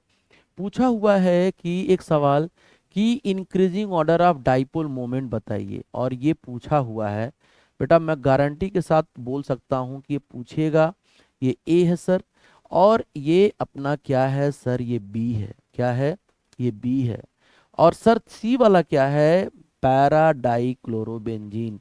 कहा है बताइए सबसे ज्यादा सबसे ज्यादा किसका डाइपोल मोमेंट होगा। तो एक बात आपको बता दूं कि डाइपोल मोमेंट किससे कनेक्ट करता है, किससे संबंध रखता है, तो पहली बात थीटा के साथ संबंध रखता है। बेटा थीटा क्या है, तो थीटा कहता है कि, देखो ध्यान से, बहुत अच्छी बात बता रहा हूं, ये दोनों इलेक्ट्रॉन खींचने वाले हैं, देखो ये दोनों भी ड्राइंग ग्रुप है, ये दोनों बेटा भी ड्राइंग ग्रुप है, बहुत अच्छी बात है, देखो ध्यान से, आपको डिटेल समझना है, मैं कभी वीडियो डाल दूंगा। देखो ये भी इलेक्ट्रॉन विड्रॉ कर रहा है, ये भी इलेक्ट्रॉन विड्रॉ कर रहा है, और अगर कोई दो सेम एंड अपोजिट डायरेक्शन में जाते हैं तो उनका डाइपोल मोमेंट जीरो होता है, अगर दो सेम डायरेक्शन में जाते हैं तो उनका डाइपोल मोमेंट जुड़ जाता है, यानी म्यू आर क्या हो जाएगा, 2μ1 हो जाता है। लेकिन यहाँ पे तो एक थीटा पे आ रहा है, तो थीटा देखो, थीटा यहाँ 60 डिग्री होता है, यहाँ थीटा कितना बना रहा है बेटा, 120 डिग्री, यहाँ थीटा कितना बना रहा है सर, 180 डिग्री, तो थीटा कम डाइपोल मोमेंट ज्यादा, थीटा कम डाइपोल मोमेंट ज्यादा, तो सबसे कम थीटा किसका है, आर्थो का, आर्थो डाइक्लोरोबेंजीन, मेटा डाइक्लोरोबेंजीन, और ये क्या है बेटा, पैरा डाइक्लोरो। तो ये तो डाइपोल मोमेंट जीरो होता है, कैंसिल कर देता है, जितना ऊपर मूवमेंट करता है बॉन्ड उतना नीचे मूवमेंट करता है, जीरो हो जाता है, लेकिन ये दोनों नॉन जीरो होते हैं। तो सबसे कम थीटा इसका है, यानी आर्थो का सबसे ज्यादा डाइपोल, फिर मेटा, फिर पैरा। आपको समझ में आ गई बात? तो उम्मीद करते हैं ये बात आपको बहुत बेहतरीन तरीके से समझ में आ रही है। ये बात ध्यान देना कि जब दोनों लोग इलेक्ट्रॉन खींचने वाले लगे होते हैं, विड्रॉइंग ग्रुप होते हैं, दोनों इलेक्ट्रॉन विड्रॉइंग करें खींचेंगे, तो वो अपना क्या होता है, वो डाइपोल मोमेंट उसके आर्थोमेटा पैरा से डिसाइड किया जाता है। एक सवाल और इसमें एनसीईआरटी का पूछा हुआ है, मैं आपको बता रहा हूं ना, गारंटी के साथ दे रहा हूं, आप एकदम ध्यान दीजिएगा। एनसीईआरटी में सवाल पूछा हुआ है बेटा जी, कहता है कि डाइपोल मोमेंट क्लोरोबेंजीन का ये ए है, और एक साइक्लोहेक्सिल क्लोराइड का, क्यों सबसे ज्यादा साइक्लोहेक्सिल क्लोराइड का होता है? सर इसमें कौन सी तकलीफ है, मैं बताता हूं आपको। ये sp2 हाइब्रिडाइजेशन है, और ये वाला कार्बन sp3 है, तो यहाँ जो मैग्नीट्यूड है क्यू एन डी का, इसके magnitude of Q N D से ज्यादा होता है, ये बॉन्ड छोटा होता है, ये बॉन्ड बड़ा होता है, क्योंकि एस कैरेक्टर अगर 33.33% है बेटा एस कैरेक्टर, तो बॉन्ड लेंथ छोटा होगा, राइट, और यहाँ एस कैरेक्टर कितना बेटा 25% है, तो बॉन्ड लेंथ क्या होगा, सीसीएल का बड़ा होगा। तो magnitude of Q N D is greater in case of cyclohexyl chloride compare to chlorobenzene. तो एक सवाल ध्यान दीजिएगा, मैं गारंटी देता हूँ। ये बात हो गई, आगे चलते हैं। सर रिएक्शन जरा बात किया जाए, रिएक्शन, क्या रिएक्शन कैसे देखना है? न्यूक्लियोफिलिक सब्स्टिट्यूशन देता है, एलिमिनेशन देता है, ऊर्ज रिएक्शन देता है, हेलोजिनेशन देता है, रिडक्शन देता है, ऑर्गेनोमेटेलिक और हीटिंग इफेक्ट्स से। सबसे ज्यादा जो इंपॉर्टेंट है naming reaction, elimination, substitution. Sir nucleophilic substitution होता क्या है? न्यूक्लियोफिलिक का मतलब ये होता है कि आपके पास कार्बन है, यहाँ पे कार्बन है, ये एच है, यहाँ पे एच है, यहाँ पे एच है, यहाँ पर एक्स है, ठीक। अगर कोई न्यूक्लियोफाइल आता है तो इनको रिप्लेस करता, कैसे करता है रिप्लेस वो अलग बात है, SN1 SN2 बात करेंगे। एक न्यूक्लियोफाइल दूसरी न्यूक्लियोफाइल को रिप्लेस करेगा और बेहतरीन तरीके से उनका जगह बना लेगा और एक्स बाहर कर देगा। इसे कहते हैं न्यूक्लियोफिलिक सब्स्टिट्यूशन। एक न्यूक्लियोफाइल, अच्छा इस कार्बन का हाइब्रिडेशन बेटा sp3 होता है, बॉन्ड लेंथ बड़ा होता है, आसानी से जाता है, रिप्लेस करता है। रिप्लेस करना अलग बात है, वो कहाँ से करता है, फ्रंट से करता है या बैक से करता है, वो अलग चीज है, वो होता है। लेकिन इसमें दो चीज पढ़ना है न्यूक्लियोफिलिक में सर, न्यूक्लियोफिलिक सब्स्टिट्यूशन में दो चीज पढ़ना है। एक सर पढ़ना है SN1 न्यूक्लियोफिलिक और एक पढ़ना है सर SN2। एक होता है यूनिमोलिकुलर न्यूक्लियोफिलिक सब्स्टिट्यूशन, एक होता है by molecular nucleophilic substitution reaction, ठीक है ना। आगे चलिए, तो यूनिमोलिकुलर क्या होता है, बाई मॉलिक्यूलर क्या होता है, मैं आपको बताता हूं। आगे चलिए, देखिए SN1 SN2, SN1 क्या होता है, यूनिमोलिकुलर न्यूक्लियोफिलिक सब्स्टिट्यूशन रिएक्शन, और ये दो स्टेप में इन्वॉल्व होता है। कैसे होता है जरा देख लिया जा, मैं आपको बताता हूं, इस पर डिटेल ध्यान दीजिएगा। SN1 को कहते हैं sir unimolecular molecular nucleophilic substitution reaction, nucleophilic substitution reaction.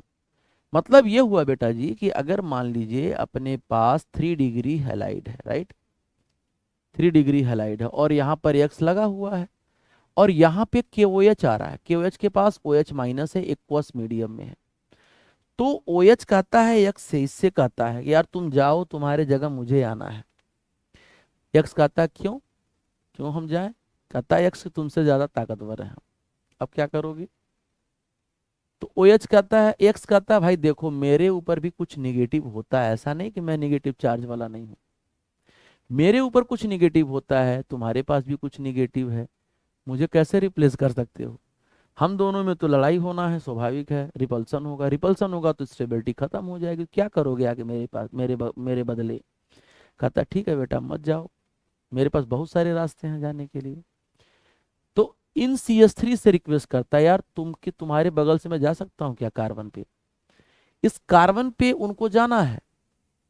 तो इन तीनों कार्बन मिथाइल से रिक्वेस्ट करता है कि क्या मैं तुम्हारे बगल से जा सकता हूँ कार्बन के पास।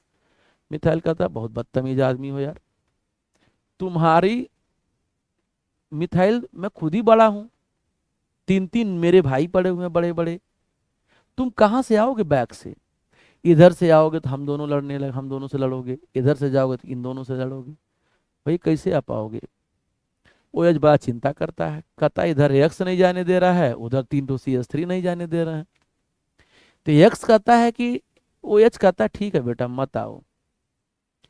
CCl बॉन्ड अच्छा खासा बॉन्ड बड़ा है, पोलर है, तो बॉन्ड तो बनाता है, ध्यान से सुनना, मैं यहाँ पे वो प्रोडक्ट नहीं लिखूंगा जो मैकेनिज्म का है, ये अटैक तो करता है, रिटेंशन और इन्वर्जन बनाता है, लेकिन ये सब हादसा हुआ कैसे, Cl तो गया नहीं था, Cl तो गया नहीं, X तो गया नहीं, तो ये 3 डिग्री हैलाइड है और 3 डिग्री हैलाइड में Cl, तो फिर प्रॉब्लम आया, तो पहले X को निकाला गया, X को निकाला गया क्योंकि मिथाइल थोड़ी ना हटेगा, मिथाइल तो अनरिएक्टिव पार्ट है, X रिएक्टिव पार्ट है, तो X पहले निकला, कार्बोकैटायन बना, पूरा जगह खाली मिला, फिर वो दो दो रास्ते मिल गए, वो तो सोचो सोने पे सुहागा हो गया, उसका पांचों उंगली में घी में चला गया, लेफ्ट से भी अटैक कर रहे हैं, फ्रीडम मिल गया, राइट से भी, क्योंकि sp3 से वो sp2 में बदल गया।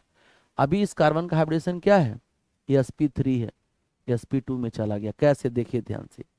वहीं आते हैं मैकेनिज्म में, मैकेनिज्म में क्या हुआ, हादसा क्या हुआ इसके साथ, पहले कार्बोकैटायन बनाया, कैसे बेटा जी, ये वाला बॉन्ड पोलराइज हुआ, ये वाला बॉन्ड पोलराइज हुआ माइनस प्लस, और बॉन्ड का टूटना बेटा जी स्लो होता है, इसीलिए इसको रेडिटरमाइनिंग स्टेप कहते हैं।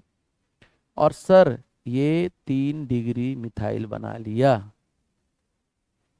अब वो हाइलाइट अपना बेचारा रास्ता पकड़ लिया, चला गया, कहा गया भाई किससे किससे हम लड़ाई करेंगे, हम किससे किससे लड़ाई करेंगे, हम नहीं लड़ पाएंगे, हमारी क्षमता नहीं है लड़ाई करने की। कहता है यार रास्ता नापो ना अपना, क्यों लड़ाई करोगे, ठीक है। अब देखो जरा ध्यान से, ये sp2 हो गया, ये अब क्या हो गया, sp2 हो गया। और sp2 की ज्योमेट्री क्या होती है, ट्राइगोनल प्लेनर होती है बेटा जी। sp2 की ज्योमेट्री क्या होती है, ट्राइगोनल प्लेनर होती है। तो ट्राइगोनल प्लेनर ज्योमेट्री है, ट्राइगोनल प्लेनर ज्योमेट्री है। तो अब क्या किया गया, इनके पास दो दो रास्ते मिल गए सर, इनके पास क्या मिल गए, दो दो रास्ते मिल गए। एक रास्ता इधर से, एक रास्ता, काफी बहुत बढ़िया रास्ता मिल गया। वो परेशान था पहले, सबसे गिड़गिड़ा रहा था, अब रास्ता अच्छा मिल गया। तो कार्बोकैटायन बनाएगा, कार्बोकैटायन ट्राइगोनल प्लेनर हो गया। अब OH एकदम गदगद खुश, भैया तुम तो परेशान कर रहे थे, उधर मिथाइल लोग परेशान थे, भैया लोग बड़े बड़े भैया थे, इधर तुम मेरे साथ परेशानी क्रिएट कर रहे थे, अब हम लोग क्या करेंगे। कहा कि काम करते हैं, अब तुम तो चले गए, अब तुम्हारे पीछे से हम अटैक करेंगे। कहता ठीक है अटैक कराइए, करता हूं। तो अब अटैक ऑफ न्यूक्लियोफाइल। तो बेटा जी आप देख लीजिए, इनके पास दो दो रास्ते खाली मिल गए, प्लस था, ये ऐसे था। जब OH लेफ्ट साइड से अटैक किया तो ये बॉन्ड का बनना फास्ट होता है। जब OH राइट साइड से अटैक करेगा तो बॉन्ड का बनना ये भी फास्ट होगा, नए बॉन्ड बन रहे हैं। अब दो दो बॉन्ड बना है, देखो यहाँ पे एक बैक साइड से मिल गया जिसे इन्वर्जन कहते हैं, और एक मिल गया राइट साइड से जिसे हम क्या कहते हैं, रिटेंशन। मतलब Cl जिधर था उधर ही OH आ रहा है, मैंने X जिधर था उधर ही OH आ रहा है। तो ये होता है 49% और ये होता है 51%, लेकिन लोगों 50-50% बोलते हैं, रेसमिक मिक्सचर बोलते हैं इसको, लेकिन थोड़ा सा डिफरेंस होता है। तो ये कहलाता है इन्वर्स रिटेंशन और ये कहलाता है इन्वर्टेड प्रोडक्ट, राइट। तो ये दो स्टेप में होता है। फर्स्ट स्टेप रेडिटरमाइनिंग स्टेप होता है, बॉन्ड टूटता है, बॉन्ड का टूटना स्लो होता है। सर ये फास्ट बॉन्ड, बॉन्ड का फॉर्मेशन फास्ट होता है, यहाँ बॉन्ड बन रहा है, क्लियर है। तो ये बॉन्ड का बनना फास्ट होता है। तो दो स्टेप हुआ, कार्बोकैटायन बना। अच्छा एक बात और याद रखना, कार्बोकैटायन देखना रीअरेंजमेंट करके, रीअरेंजमेंट प्रोडक्ट बन रहा है कि नहीं। तो फॉर्मेशन ऑफ रीअरेंजमेंट का स्टेबल कार्बोकैटायन, आप जियोसिम पढ़े होगे कि कार्बोकैटायन दो तरह से स्टेबलाइज किया था। अगर ओपन चेन है तो उसमें देखा जाता है कि हाइड्राइड शिफ्ट से आता है, कि मिथाइल शिफ्ट से, कि बेंजाइल शिफ्ट से। और अगर वो रिंग है तो स्टेबिलिटी बढ़ाते हैं, स्टेरिक क्या कहते हैं, एंगल स्ट्रेन को कम करते हैं। तो अगर 4 मेंबर कार्बन रिंग है तो 5 मेंबर बनाना, 5 मेंबर है तो 6 मेंबर बनाना, 7 मेंबर है तो 6 मेंबर बना लेना। बस साइक्लिक प्रोपेनियम कटायन जो होता है वो बनाना, डांसिंग रेजोनेंस वाला वो अलग होता है। तो स्टेबिलिटी देख लेना, ये आता है। तो दो स्टेप में हो गया, वही बात आपको पॉइंट में मिल जाएगा। सर SN2 की कहानी अलग होती है, SN2 की कहानी अलग होती है। SN2 में नहीं कोई दिक्कत होता है, क्योंकि SN2 में क्या होता है, एक ही कार्बन है। यहाँ देखो छोटे छोटे लोग हैं, यहाँ Cl लगा है, OH आना चाहता है, तो ठीक है सामने से नहीं अटैक करेगा, नहीं आने देगा, ठीक है। लेकिन ये बैक से अटैक कर सकता है, ये बैक से अटैक कर सकता है। कहता नहीं सामने से आने दोगे, कोई बात नहीं है, क्यों लड़ाई करें हम लोग। कहता बैक से अटैक कराओ तब ठीक है। लेकिन कार्बन को बड़ा तकलीफ होता है, कार्बन बेचारा बहुत परेशान होता है। कहता यार तुम लोग हमको तबाह कर दिए हो, हम अच्छा खासा खुश थे, तुम दोनों आकर के और मेरे साथ प्रॉब्लम क्रिएट किए। कहा उसने, Cl ने कहा क्या तुम्हारे साथ प्रॉब्लम है। कहता क्यों नहीं प्रॉब्लम है, मैं 5 मेंबर का रिंग का 5 बैलेंसी मेरी हो गई, जहां मैं 4 बैलेंसी पे जिंदगी काटता हूँ, 5 कैसे जी सकता हूँ, नहीं जी पाऊंगा, स्टेबल नहीं रह पाऊंगा, अनस्टेबल रहूंगा मैं। कहता ठीक है। तो ये बॉन्ड फॉर्मिंग होगी और ये बॉन्ड ब्रेकिंग होगी, पेंटावैलेंटी, इसीलिए इसको ट्रांजिशन स्टेट कहते हैं। Cl नहीं जाने दिया तो चोरी चोरी पीछे से चला गया। एच छोटे छोटे लोग थे, गरीब थे, बंदूक बंदूक था नहीं, OH पीछे से अटैक करने लगा, एच को पता ही नहीं चला। तो जब अटैक किया तो ट्रांजिशन स्टेट बना, और ये बहुत कम टाइम के लिए रुका, फिर तुरंत टूटा। और बेटा जी क्या किया इसने, परमानेंट OH इसके साथ अटैक हो गया। एक मिनट, ये जो है थोड़ा सा उल्टा हो गया, इसको हमको इधर बनाना था। ये हो जाएगा OH, ये हो जाएगा Cl। तो OH क्या हो जाएगा, लेफ्ट से आ जाएगा, H इधर हो जाएगा। तो आप देख रहे हो कि परमानेंट OH लेफ्ट साइड में आता है तो 100% इन्वर्जन बनता है। तो देख रहे हो ये एक ही स्टेप में काम चल गया, इनका परेशानी नहीं रही। तो ये बाई मॉलिकुलर होते हैं। रेट जो होता है ना वो RX पे भी डिपेंड करता है और ये न्यूक्लियोफाइल पे भी डिपेंड करता है। यहाँ 1 यहाँ 1, तो ये बाई मॉलिकुलर क्यों? क्योंकि मॉलिकुलरिटी 2 है इसका। मॉलिकुलरिटी क्या हो जाएगी सर? 2 हो जाएगी। आर्डर ऑफ रिएक्शन क्या हो जाएगा? 2 हो जाएगा, क्योंकि रेट वही डिसाइड करता है, पढ़े ही हो। ट्रांजिशन स्टेट बनता है, इसमें कार्बोकैटायन नहीं बनता, तो याद रखना ये सारी बातें। चलो कुछ कंपेरिजन देखा जाए। SN1 में क्या होता है सर? SN1 का देख लिया जाए। यूनिमॉलिकुलर होता है। ये क्या होता है? ये होता है बाई मॉलिकुलर, दोनों डिपेंड करता है। ठीक है सर। बिग बैनर क्या होता है? कार्बोकैटायन बनता है, स्टेबल कार्बोकैटायन। स्टेबल कार्बोकैटायन में देखना 3 डिग्री, 2 डिग्री और 1 डिग्री बना लेना। अगर बेंजाइलिक कार्बोकैटायन बहुत बढ़िया, एलाइलिक कार्बोकैटायन बहुत बढ़िया। फिर ये स्टेरिक हिंड्रेंस से डरता है, तो इसीलिए यहाँ 1 डिग्री होता है, 2 डिग्री होता है रिएक्टिविटी, 3 डिग्री होता है। यानी 1 degree RX, 2 degree RX, 2 degree RX और ये 3 डिग्री RX बेकार होता, पीछे चला जाता है, बड़ा डरता है हिंड्रेंस से। तो इस रिएक्टिविटी 3 डिग्री, 2 डिग्री, 1 डिग्री होती है। यहाँ रिएक्टिविटी 1 डिग्री, 2 डिग्री, 3 डिग्री होती, पढ़े होगे। सर न्यूक्लियोफाइल कैसा चाहिए? इस SN1 में कमजोर रहेगा चलेगा, और कमजोर कौन होता है?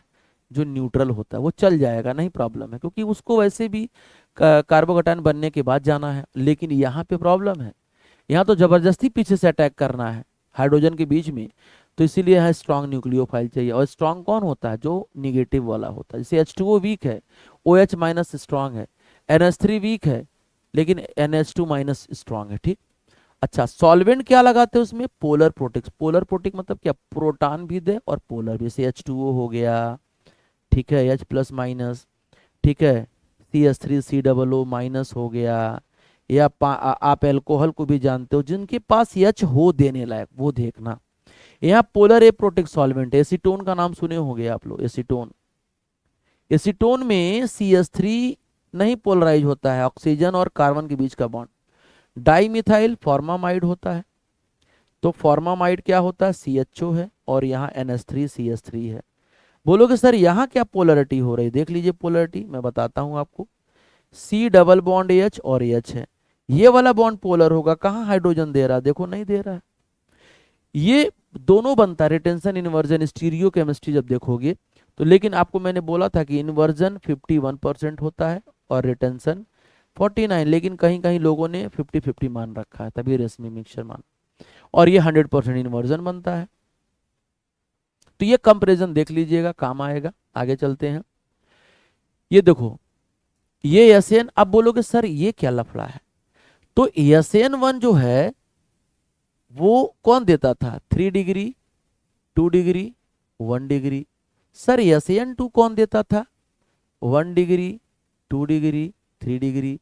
सर एक बात बताइए, 2 डिग्री तो बीच में फंसा हुआ है, क्या किया जाए? देखो 2 डिग्री तो सर बीच में फंसा हुआ है, क्या किया जाए?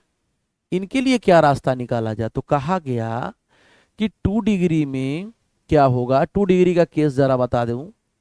SN1 तब होता है जब पोलर प्रोटिक सॉल्वेंट दिया हो, और SN2 तब होगा बेटा जब पोलर ए प्रोटिक सॉल्वेंट रहेगा। ध्यान देना, जैसे बात समझ में आ गया? क्लियर है? ये कहानी होता है, ध्यान से सुनिएगा।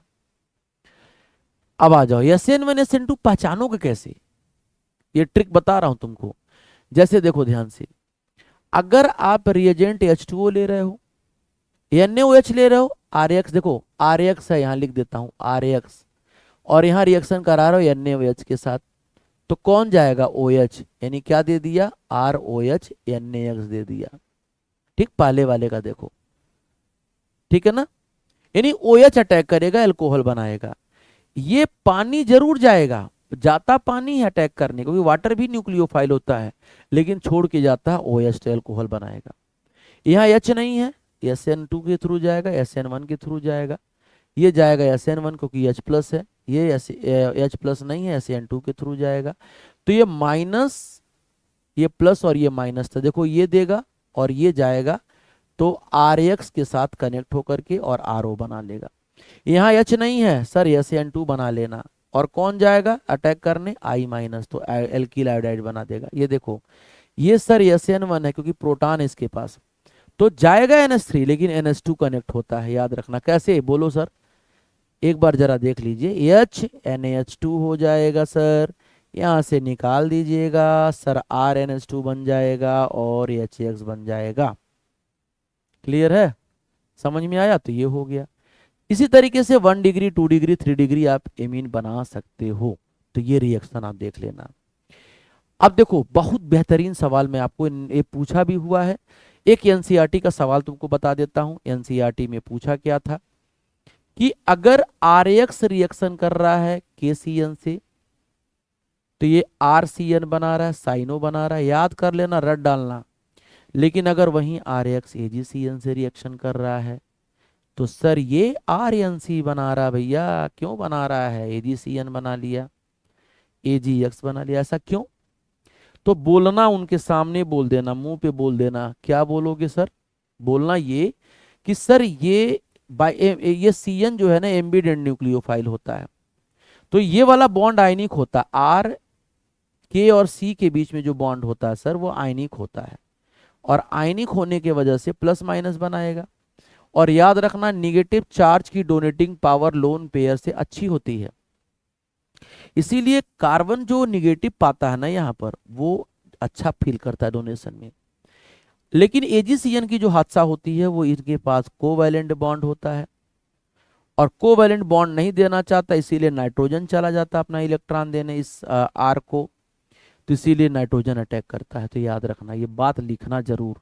सेम इसी तरीके से एक सवाल और आता है, क्या? याद रख लीजिएगा, मैं बार बार बोल रहा हूं, एनसीईआरटी का सवाल है और ये बोर्ड पे पूछा हुआ सवाल है बेटा, कि अगर RX का रिएक्शन हम KNO2 से कराते हैं तो RONO बनाता है और KX बनाता है, ठीक है? और वहीं पे जब RX AgNO2 से रिएक्शन करता है तो ये RNO2 बनाता है। ऐसा क्यों? सेम वही फंडा है सर जी, सेम वही फंडा आपको बताना है। क्योंकि देखो ये प्लस ये माइनस, ये आयनिक नेचर का बॉन्ड होता है, और ये एम्बिडेंट लिगेंड होता है। लोन पेयर नाइट्रोजन पे भी होता है, ऑक्सीजन पे नेगेटिव होता है। तो निगेटिव चार्ज की electron donating power lone pair से ज्यादा होता है, इसीलिए जब एक्स जाता है तो कार्बन को खुश करने के लिए ऑक्सीजन जाता है, और ऑक्सीजन उसको इलेक्ट्रॉन देना स्टार्ट कर देता है। देख लीजिए, तो इसीलिए एल्कील एल्कील ओ नाइट्रो बनाता है या नाइट्रो ओ बनाता है, एल्कील नाइट्रो ओ बनाता है। यहाँ पे कुछ अलग हादसा है, ये कोवैलेंट बॉन्ड होता है, और कोवैलेंट बॉन्ड होने के वजह से ये नाइट्रोजन अपना इलेक्ट्रॉन देता है, क्योंकि वो आसानी से देने के लिए रेडी हो जाता है, तो ये नाइट्रो बनाता है, यानी एल्कील नाइट्रो ओ कहलाता है, नाइट्रो ओ एन कहलाता, सॉरी। तो ये फंडा अपने पास होता है, याद कर लीजिएगा। आगे चलते हैं। अच्छा, कुछ और रिएक्शन इसके हैं, जरा टेबल देख लिया जाए। तो ये रिएक्शन हम लोग चलेंगे आगे, देख लीजिए। ये मैंने बता दिया आपको, ये बता दिया, ये बता दिया। RCOOAg क्या जाएगा? माइनस प्लस, इसको ले जाना और R से लगा देना, स्टर बना देगा। सर ये क्या है? LiAlH4, लिथियम एल्यूमिनियम हाइड्राइड, तो H माइनस देता है ना बेटा। तो R प्लस के साथ, जैसे मान लो R इसके पास RX है और H माइनस है, H माइनस है, ठीक है, RX है और H माइनस है, ये माइनस ये प्लस, तो प्लस जाए H के पास, R के पास जाएगा ना, तो RH बना लेगा और X माइनस चला जाएगा, ये एल्केन कहलाता है बेटा। तो यही है एल्केन बनाएगा। ये देखो R निगेटिव और M पॉजिटिव, तो ये जाएगा किसका? R निगेटिव जाएगा, और R निगेटिव जब जाएगा तो क्या करेगा? ध्यान दीजिएगा, जब RM मेटल है, प्लस है माइनस है, और RX के साथ रिएक्शन कर रहा है, तो माइनस प्लस ये हो जा रहा है, तो ये कहाँ जाएगा? इसके पास, ये निकल जाएगा, तो क्या हो जाएगा? R हो जाएगा और MX हो जाएगा, एल्केन बना लिया, बस खत्म। तो ये बात आपको बड़ा बेहतरीन तरीके से आपको मैंने बता दिया, ध्यान दीजिएगा, समझिएगा रिएक्शन। आगे चलते हैं, ये मैंने आपको बता दिया, चलिए ले चलते हैं। फिर आता है एलिमिनेशन। एलिमिनेशन रिएक्शन क्या होता है बेटा? एलिमिनेशन मतलब होता है removal of two group from alpha and beta carbon या अल्फा कार्बन। तो alpha elimination, beta elimination, gamma elimination होता है, या कर सकते हो 1-1 एलिमिनेशन, 1-2 एलिमिनेशन, 1-3। 1-1 में क्या होता है?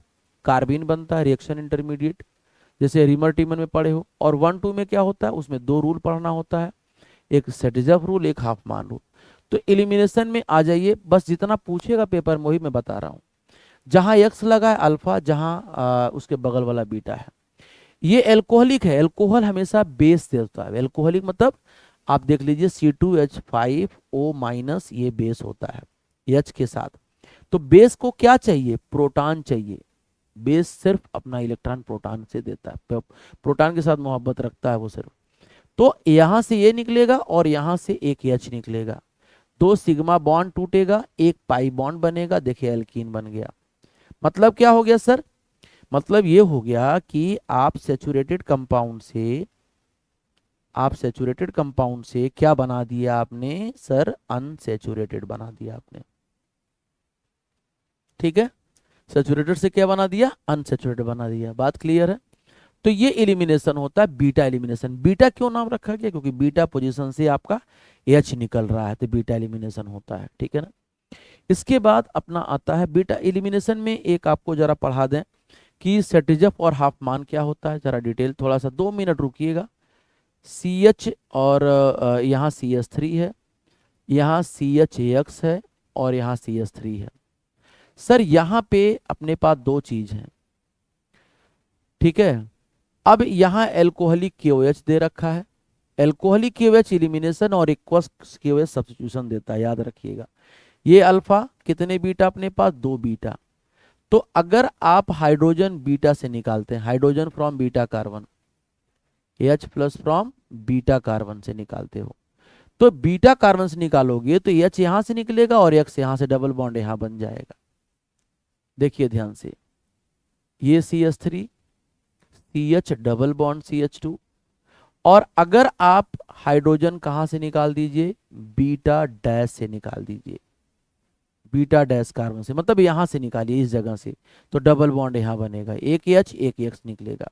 तो क्या बना लेगा ये बना लेगा CH3 डबल बॉन्ड CH बना लेगा, और HX निकल जाएगा। ठीक है, तो सेटिजफ कहता है कि more substituted alkene is a major product, या जहां सबसे स्टेबल कार्बोकैटायन बनेगा बेटा वो सबसे ज्यादा स्टेबल बनाएगा। राइट, समझ में आ गई बात? तो ये देखो, इसको जरा घेर लो और देखो कितने सब्स्टिट्यूएंट हैं। यहाँ बेटा एक ही सब्स्टिट्यूएंट है, देखो ये, तो सिंगल एक सब्स्टिट्यूएंट कितने हैं? नंबर 1 है। इसको जरा देखो, एक सब्स्टिट्यूएंट, दो सब्स्टिट्यूएंट, तीन सब्स्टिट्यूएंट, तो नंबर ऑफ सब्स्टिट्यूएंट कितने हो जाएंगे? 3। तो या आप अल्फा हाइड्रोजन से भी कर सकते हो, हाइपर कॉन्जुगेशन से बता सकते हो। तो 3 हाइपर, 3 हाइपर, 9 हाइपर, ज्यादा स्टेबल है। यहाँ एक ही हाइड्रोजन है तो एक हाइपर। तो ये कहलाता है सेटिजफ प्रोडक्ट बेटा, जिसमें सबसे ज्यादा सब्स्टिट्यूएंट है।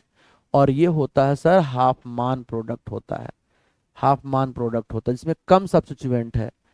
ठीक है, तो बहुत सारे कई जगह ऐसे हैं जो हाफमान भी स्टेबल होता है, जो मेजर होता है। जैसे बहुत ज्यादा बल्कि बेस लगा दिया आपने और टर्शियरी वाला ग्रुप ला दिया, तो वो चाहता है कहीं किनारे से निकालना ताकि स्टेबिलिटी बनी रहे। फिलहाल यहाँ आप देख लीजिए, सबसे ज्यादा सब्स्टिट्यूएंट जहाँ होंगे सब्स्टिट्यूटेड एल्कीन वो मेजर और हाफमान माइनर होता है। ठीक, तो ये सवाल आया हुआ है। ऊर्ज रिएक्शन में क्या होता है? आप पढ़े होंगे ऊर्ज रिएक्शन। ऊर्ज में क्या होता है? दो सेम हैलोजन सोडियम के साथ रिएक्शन करते हैं और ड्राई ईथर अपना मीडियम देता है, तो यहां से निकल जाता है और आर आर बना लेता है और 2NaX बाहर चला जाता है। ठीक, इसकी खासियत क्या, इसका लिमिटेशन क्या कि even number of carbon compound से बनाता है। बोलोगे सर कैसे? एक जरा देख लिया जाए। सर एक बात बताइए, एक कंपाउंड ये है CH3, ये सवाल पूछा है NCERT का, मैं जो लिख रहा हूं ना वो ब्रह्मा की लकीर है, बता देता हूं। CH3, यहाँ पे Cl, 2 मोल सोडियम डाल दिया आपने, फिर यही मॉलिक्यूल उठा के ले आए, तो आप देख सकते हो CH3, यहाँ पे क्या लगा दिया आपने? Dry ether. सर ये निकल जाएगा, तो क्या बनेगा आप देख लीजिए, इधर CH3, इधर CH3। आप काउंट कर लो ना, बोलोगे सर झूठ बोल रहे हैं ना, आप सर काउंट करियो बेटा ना, काउंट कर लो ना कितने कार्बन आ रहे हैं। देख लो, 1 2 3 4 5 6 7 तो ये कंपाउंड बन गया। Intramolecular would reaction, mixed would reaction, cross, वो अलग की बात है, बोर्ड में नहीं आता, बोर्ड में बस याद रखना ये बात। तो ये चीज हो जाएगा। हेलोजिनेशन ऑफ एल्किल हैलाइड क्या होता है? हेलोजिनेशन ऑफ एल्किल हैलाइड मतलब क्या होता है? Halogenation of alkyl halide, alkyl halide undergoes free radical halogenation to give poly halogenation. तो ये मैं छोड़ता हूं क्योंकि इससे सवाल कम आया हुआ है। हाँ, रिडक्शन का मतलब क्या होता है? एडिशन ऑफ हाइड्रोजन, मतलब हाइड्रोजन को जोड़िए और बांड तोड़िए। जैसे आरएक्स है, आरएक्स से बांड तोड़ दीजिए, आरएक्स से यहाँ बांड तोड़िए और 2 H लगा दीजिए, फर्स्ट क्लास बन गया। देखो एल्केन बन गया। यहाँ पर भी वही सेम बात है, एक बॉन्ड कट करिए, 1 H यहाँ लगाइए, 1 H यहाँ लगाइए, प्रोपेन इथेन बन गया। सेम कहानी यहाँ पर भी है, 1 H यहाँ लगाइए, 1 H यहाँ लगाइए। रिड्यूसिंग एजेंट सारे निकिल, प्लेटिनम, पैलेडियम, ठीक है। यहाँ पर भी 1 H लगाइए। अच्छा HI दिया है ना, तो प्लस और माइनस, और ये प्लस और माइनस, तो माइनस जाएगा प्लस की तरफ और प्लस जाएगा माइनस की तरफ, तो C2H6 और I2 बना लेगा। आप नहीं समझ पा रहे हो तो ऐसे समझा दे रहा हूं मैं, ध्यान से सुनिएगा। ये अपना HI है, ये प्लस ये माइनस, ठीक है, ये प्लस ये माइनस, तो ये पूरा का पूरा निकल जाएगा। I2 चाहिए ना, ओके, ये गलत हो जाएगा, सॉरी सॉरी, ठीक है। तो ये अपना क्या करेगा, रिड्यूसिंग एजेंट की तरह काम करेगा बेटा। और इनको देखो याद आ गया, ऐसे तोड़ना है बेटा, ऐसे आई है, बांड तोड़िए, बांड तोड़ेंगे तो H और I बना लीजिएगा, और ये हो जाएगा इथेन, और ये हो जाएगा I2, बन गया। तो ये रिडक्शन रिएक्शन होता है हेलोइल्किन का। कुछ सवाल इसमें से मिल जाएगा, आप देख लीजिएगा। अच्छा, फॉर्मेशन ऑफ ऑर्गेनोमेटेलिक कंपाउंड क्या होता है? कार्बन अगर मेटल के साथ जुड़ जाए तो उसे ऑर्गेनोमेटेलिक कहते हैं। कार्बन अगर मेटल के साथ जुड़ जाता है तो ऐसे कंपाउंड को ऑर्गेनोमेटेलिक कंपाउंड कहते हैं। ऑर्गेनोमेटेलिक, क्योंकि ऑर्गेनिक कंपाउंड में कार्बन होते हैं और मेटल उसके साथ जुड़ रहा है, जैसे ग्रिग्नालिन बहुत फेमस आप जानते हो। तो जब मैग्नीशियम RX के बीच में आ जाएगा, RMgX बना लेगा। जब इथाइल ब्रोमाइड जिंक के साथ कराएगा तो डाई इथाइल जिंक बनाएगा। और सोडियम अमलगम, ये 0 चार्ज होता है सोडियम पे, जब इथाइल ब्रोमाइड से रिएक्शन करेगा तो डाई इथाइल मर्क्यूरिक बनाएगा। और जब 4 मोल इथाइल क्लोराइड लेड के साथ रिएक्शन करेगा तो टेट्रा इथाइल लेड बनाता है, एंटी नॉकिंग एजेंट है, ये याद कर लीजिएगा। तो यहाँ पे अपने 2 सवाल इंपॉर्टेंट है, ध्यान दीजिएगा, राइट। आगे चलते हैं। एक्शन ऑफ हीट, हीट करने से क्या नुकसान फायदे होते हैं? हीट जब करोगे तो ये आइजोमर में चल जाते हैं, आइजोमराइज हो जाते हैं, यानी ये 1 डिग्री है तो 2 डिग्री में चले जाते हैं, लेकिन टेम्परेचर 300 से कम होना चाहिए, रीअरेंजमेंट हो जाता है, कुछ भी बदलता नहीं है, रीअरेंज हो जाता है। 1 डिग्री से क्या हो जाएगा सर, 2 डिग्री हो जाएगा। यहां जब 300 से ऊपर हीट करोगे तो यहां से एलिमिनेशन देना स्टार्ट कर देगा, क्योंकि उसको पसंद नहीं है कोई। इसके अलावा क्या रीअरेंजमेंट करेगा? आयोडो तो ऑलरेडी 2 डिग्री है, क्या रीअरेंजमेंट करेगा? नहीं करेगा। तो इसीलिए वो तंग आकर के, परेशान होकर के एबव 300 पर क्या करता है, वो एल्कीन बना देता है, मतलब ये एलिमिनेशन होने लगता है, राइट। तो ये आइसोमराइजेशन है, ये एलिमिनेशन है, खत्म कहानी।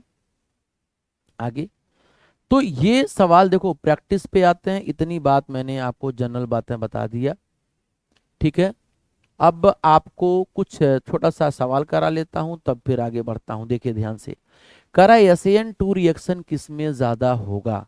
तो याद रखिएगा, SAN2 में मिथाइल क्लोराइड होना चाहिए, फिर 1 डिग्री हैलाइड होना चाहिए, फिर 2 डिग्री हैलाइड होना चाहिए, फिर 3 डिग्री हैलाइड होना चाहिए। चेक कर लीजिए कहाँ है। देखिए ध्यान पे, ये देखो, ये 2 डिग्री पहले आ गया, बेकार है।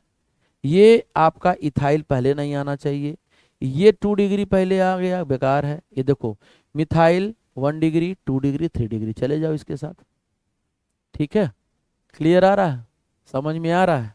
चलिए भैया, ये देखो NaNH2 के साथ हीट कर रहा भैया, स्ट्रॉन्ग बेस है। ये सवाल आप अपने होमवर्क में डालिए और आप खुद कर लीजिएगा क्योंकि टाइम ज़्यादा नहीं दे सकते हैं।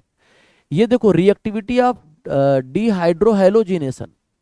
डिहाइड्रो माने निकलना, हेलोजन और हाइड्रोजन, HX का निकलना डिहाइड्रोहेलोजिनेशन कहलाता है। HX का निकलना डिहाइड्रोहेलोजिनेशन कहलाता है, राइट।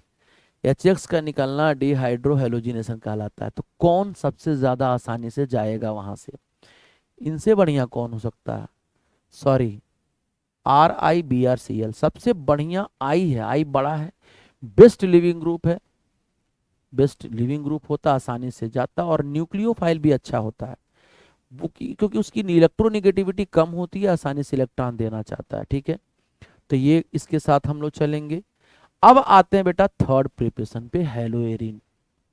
हेलोएरिन पे आते हैं और हेलोएरिन में मेथड ऑफ प्रिपरेशन देखेंगे, सैंड मेयर रिएक्शन से कैसे बनाया गया है, बाल सीमेंट से बनाया गया है और प्रॉपर्टी देखेंगे। चलिए आते हैं। ये होता है direct direct halogenation. Sir chlorobenzene ये अपना लुईस एसिड होता है, लुईस एसिड होता है, या आप यूं कहिए कि सर ये हेलोजन कैरियर है। सर ये क्या है? हेलोजन कैरियर है, आप ये भी बोल सकते हो। और ये Cl से क्लोरोनियम आयन बनाता है, ये बांड तोड़ता है, माइनस प्लस क्लोरोनियम आयन बनाता है। ये अमीर है, ये गरीब है, तभी तो गरीब अमीर के पास जाएगा, तो Cl अटैक करेगा, क्लोरोबेंजीन बना लेगा, राइट। ये सवाल है। सैंड मेयर आप नाइट्रोजन कॉन्टेनिंग में भी पढ़ेंगे। सैंड मेयर में बेंजीन डाइजोनियम क्लोराइड लेते हैं, Cu2Cl2 या लेते हैं, और यहाँ से Cl हटाते हैं, या चाहो तो गैटरमन से भी बना सकते हो, पढ़े होगे गैटरमन CuCl। लेकिन Sandmeyer is best method in compare to Gattermann. सबसे बढ़िया जो मेथड होता है वो सैंड मेयर का होता है बेटा, सबसे बढ़िया मेथड जो होता है वो सैंड मेयर का होता है, ज्यादा एल्डिंग होती है। N2 को भगा दो और Cl लगा दो, बात खत्म।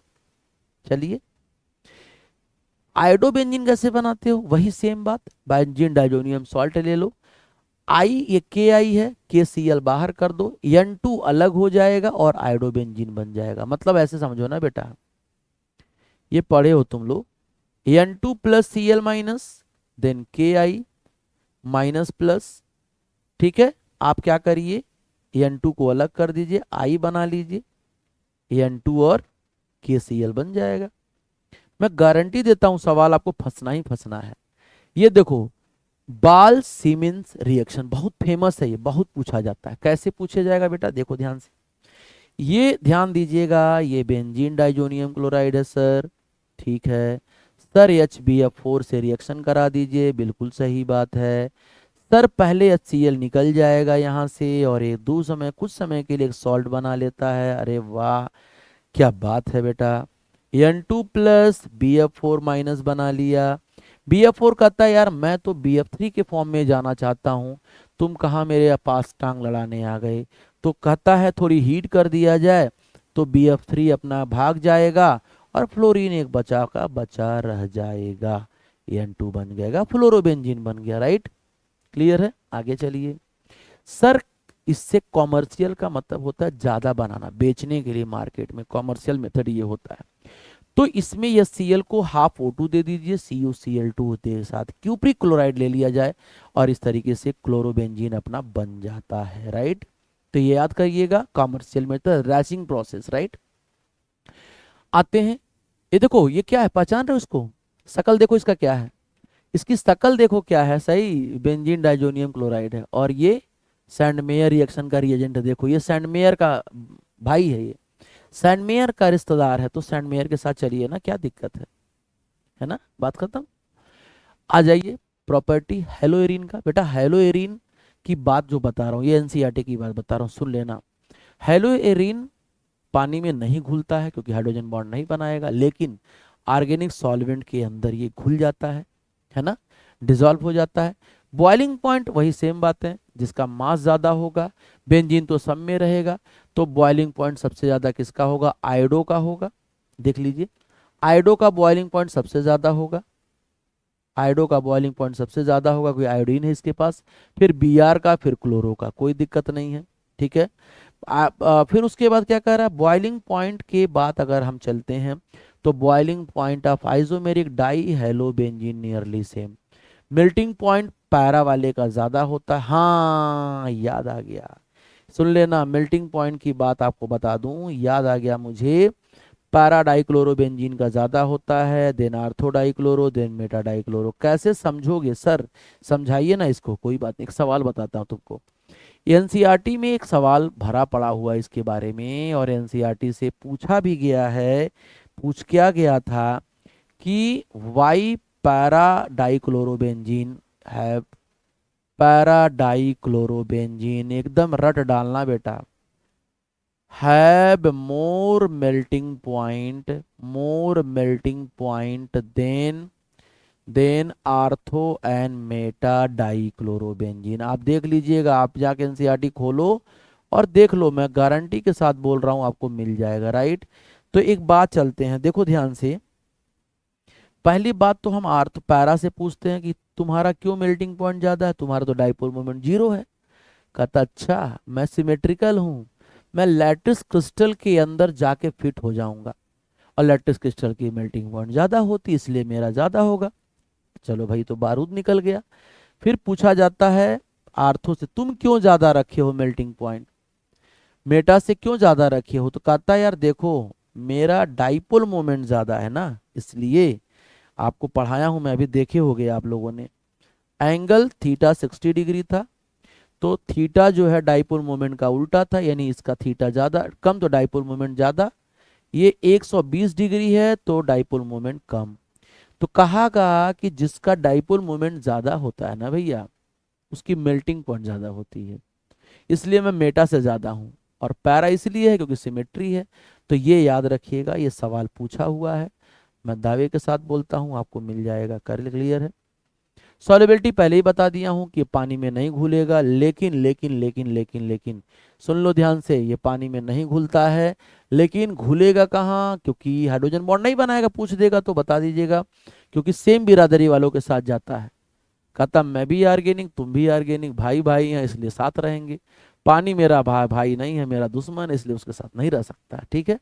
इसीलिए सॉल्युबिलिटी पानी में नहीं होता, क्योंकि पानी के साथ हाइड्रोजन बॉन्ड नहीं बनाएगा, और ऑर्गेनिक के साथ बनाता है, इसलिए ऑर्गेनिक, इसलिए कि ऑर्गेनिक में घुलता है, क्योंकि ऑर्गेनिक और हेलो एरीन सेम बिरादरी के होते हैं, ठीक है। आते हैं डेंसिटी, हेलो एरीन हैवियर होता है पानी से, और डेंसिटी उसका ज्यादा होगा। किसका डेंसिटी ज्यादा होगा, क्योंकि मास ज्यादा तो डेंसिटी ज्यादा, तो आयोडो का ज्यादा, फिर ब्रोमो का, फिर क्लोरो, डेंसिटी ज्यादा होता है। बात समझ में आ गई। आ जाइए, आइए केमिकल प्रॉपर्टी जरा देख लिया जाए, क्या क्या केमिकल प्रॉपर्टी है बेटा जी। क्लोरोबेंजीन इनर्ट होता है पानी में, सोडियम हाइड्राइड से, देखो न्यूक्लियोफिलिक से रिएक्शन नहीं करता है, एरिल हैलाइड बहुत कम रिएक्टिव होता है न्यूक्लियोफिलिक सब्स्टिट्यूशन से, एक बताता है एनसीईआरटी में पूछा है, ठीक है। Optimal transition state geometry SN2 process can not be achieve, nucleophilic attack from side opposite carbon hydrogen bond blocked by the aromatic ring. अच्छा, कौन कौन सा देता है reaction, electrophilic reduction Grignard, nucleophilic Fittig Wurtz reaction, reaction in chloral. चलो एक एक करके देख लिया जाए, मजा आ जाएगा। देखो इलेक्ट्रोफिलिक सब्स्टिट्यूशन हेलोजन का, हेलोजिनेशन कैसे होगा, देखो मैकेनिज्म नहीं पूछा, मैकेनिज्म जिसको पढ़ना मुझे अलग से मैसेज करोगे, पूरी मैकेनिज्म पढ़ा दूंगा। सर हेलोजिनेशन क्या होगा, सर हेलोजिनेशन देख लीजिए जरा, हेलोजिनेशन जरा देख लीजिए, ध्यान से सुनिएगा। सर हेलोजिनेशन क्या होगा, हेलोजिनेशन रिएक्शन में आपको रिएजेंट क्या लेना है सर, रिएजेंट आप Cl2 ले लीजिए, और एनहाइड्रस AlCl3 ले लीजिए, जो लुईस एसिड है, दोनों लोग मिलके क्या बना देंगे, Cl+ क्लोरोनियम आयन। तो जब आप क्लोरोबेंजीन के साथ Cl2 का रिएक्शन कराओगे, एनहाइड्रस AlCl3, एकदम यही सेम टू सेम रट डालो बेटा, क्योंकि ये डायरेक्ट रिएक्शन पूछ लेता है। तो डाइक्लोरो और पैरा बनाएगा, बेटा पैरा वाला मेजर होगा, रिपल्सन कम होगा ना, क्योंकि दूरी ज्यादा है इनके बीच में, और ये क्या होगा माइनर, क्योंकि रिपल्सन ज्यादा होगा, अनस्टेबल हो जाएगा, ठीक है। फिर आ जाइए इसके बाद नाइट्रेशन में आ जाओ, नाइट्रेशन में आ जाओ। सर नाइट्रेशन रिएक्शन क्या होता है, ये भी आप मैकेनिज्म हमसे पूछना होगा, तो मैं आपको एक वीडियो शूट कर दूंगा नाइट्रेशन रिएक्शन का, यहाँ लेकिन आपको डायरेक्ट बताऊंगा, रिएजेंट आप जान लीजिए, सर रिएजेंट क्या होगा? सर रिएजेंट देख लीजिए, कंसंट्रेट HNO3। थोड़ी बहुत तो इंपॉर्टेंट मैं बता ही दे रहा हूं आपको, और थोड़ी बहुत क्या अच्छा खासा बता देता हूं। सर ये कैटालिस्ट है, बिल्कुल सही बात है। लेकिन दोनों एसिड है, लेकिन इस रिएक्शन में ये लुईस बेस की तरह काम करता है, ये बात ध्यान दीजिएगा। और इस रिएक्शन में ये लुईस एसिड की तरह काम करता है। लेकिन दोनों का मकसद एक ही होता है, दोनों मिलके क्या बनाएंगे सर? NO2+ बनाएंगे, नाइट्रोनियम आयन। तो देख लीजिए, Cl कंसंट्रेट HNO3 है ना, कंसंट्रेट H2SO4। बनाया इसने, अपनी इच्छा पूरी कर ली। ये भी गरीब आदमी है, Cl के पास तो नहीं जाएगा, चला भी जाएगा तो लड़ाई करेगा, तो माइनर बनेगा, कहेगा हम तुम्हारे साथ बगल में नहीं रह सकते हैं, तुम महकते हो। पैरा डाइक्लोरोबेंजीन बना सकता है क्योंकि स्टेबिलिटी होगा, मेजर बनाएगा, रिपल्सन कम होगा, यहाँ पर बना लिया। आ जाइए, इसके बाद आते हैं क्लोरीनेशन के बाद, आप आ जाइए फ्रीडल क्राफ्ट सल्फोनेशन। ये सारी बातें आपको बता देता हूँ, 2 मिनट का टाइम मुझे दीजिए। देखिए, सल्फोनेशन कैसे दिखाओगे? सल्फोनेशन रिएक्शन, तो सर रिएजेंट ध्यान दीजिए ना, आप रिएजेंट पहले समझ लो तब मैं बताऊंगा डिटेल। रिएजेंट क्या होगा? कंसंट्रेट H2SO4 होता है, कंसंट्रेट H2SO4 होता है। या किसी किसी लोगों ने ओलियम ले रखा है, H2H2O7। या कोई कहता है भाई तू SO3 दिखा और H2SO4 दिखा, मेरा काम हो जाएगा। तो ये SO3 इलेक्ट्रोफाइल होता है, अटैक यही करता है एक्चुअली। कैसे बेटा, कैसे अटैक करेगा जरा देख लीजिएगा, माइनस प्लस, ये इलेक्ट्रोफिलिक सेंटर है बेटा जी। तो आप क्लोरोबेंजीन उठा लीजिए, H2SO4 ले लीजिए कंसंट्रेट, और आपको जो मैं बता रहा हूं ना उस पे फोकस करो। SO3H बनाएगा। फिर वही बात यार, हम तुमसे पसंद नहीं करते हैं, तुम्हारे बगल में रह नहीं सकते हैं, तो कहता दूर जाओ मुझसे। यहाँ जाके अपनी जिंदगी खुशी खुशी काटता है, मेजर बनाता है, और ये जो बनाएगा माइनर। ठीक है, आइए आते हैं। इसके बाद बेटा जी आता है Friedel craft alkylation. Friedel craft alkylation reaction, Friedel craft alkylation reaction. देखो मैं एक शॉर्ट वीडियो भी बनाया हूँ आधा घंटे का, नेमिंग रिएक्शन देख सकते हो। सर रिएजेंट क्या होगा? सर रिएजेंट क्या होगा? RCl और वही लुईस एसिड, वही गरीब आदमी AlCl3 FeCl3, ये दोनों मिलके क्या बनाएंगे? R+। पहले देख लेना कि रीअरेंजमेंट पॉसिबल है कि नहीं। अगर रीअरेंजमेंट पॉसिबल है तो करा के तब रिंग पे अटैक कराना। मतलब ये क्लोरोबेंजीन है, RCl अटैक करेगा एनहाइड्रस AlCl3 से, और ये दोनों लोग मिलके बेटा क्या बनाएंगे? R+। और वही R को देखना क्या खुश है इसके साथ? बिल्कुल खुश तो वहां होगा जहां दूरी ज्यादा होगा। तो ये मेजर बनाएगा, और ये क्या होगा सर? माइनर बना लेगा। ये अपना प्रोडक्ट जो बनाएगा बाई HCl बना लेगा। ठीक है, तो ये एल्काइलेशन। एसाइलेशन देख लिया जाए, Friedel Crafts acylation reaction, acylation reaction, ये फ्रीडल क्राफ्ट एसाइलेशन रिएक्शन है। कैसे होगा सर? एसाइलेशन में रिएजेंट क्या चाहिए अपने को?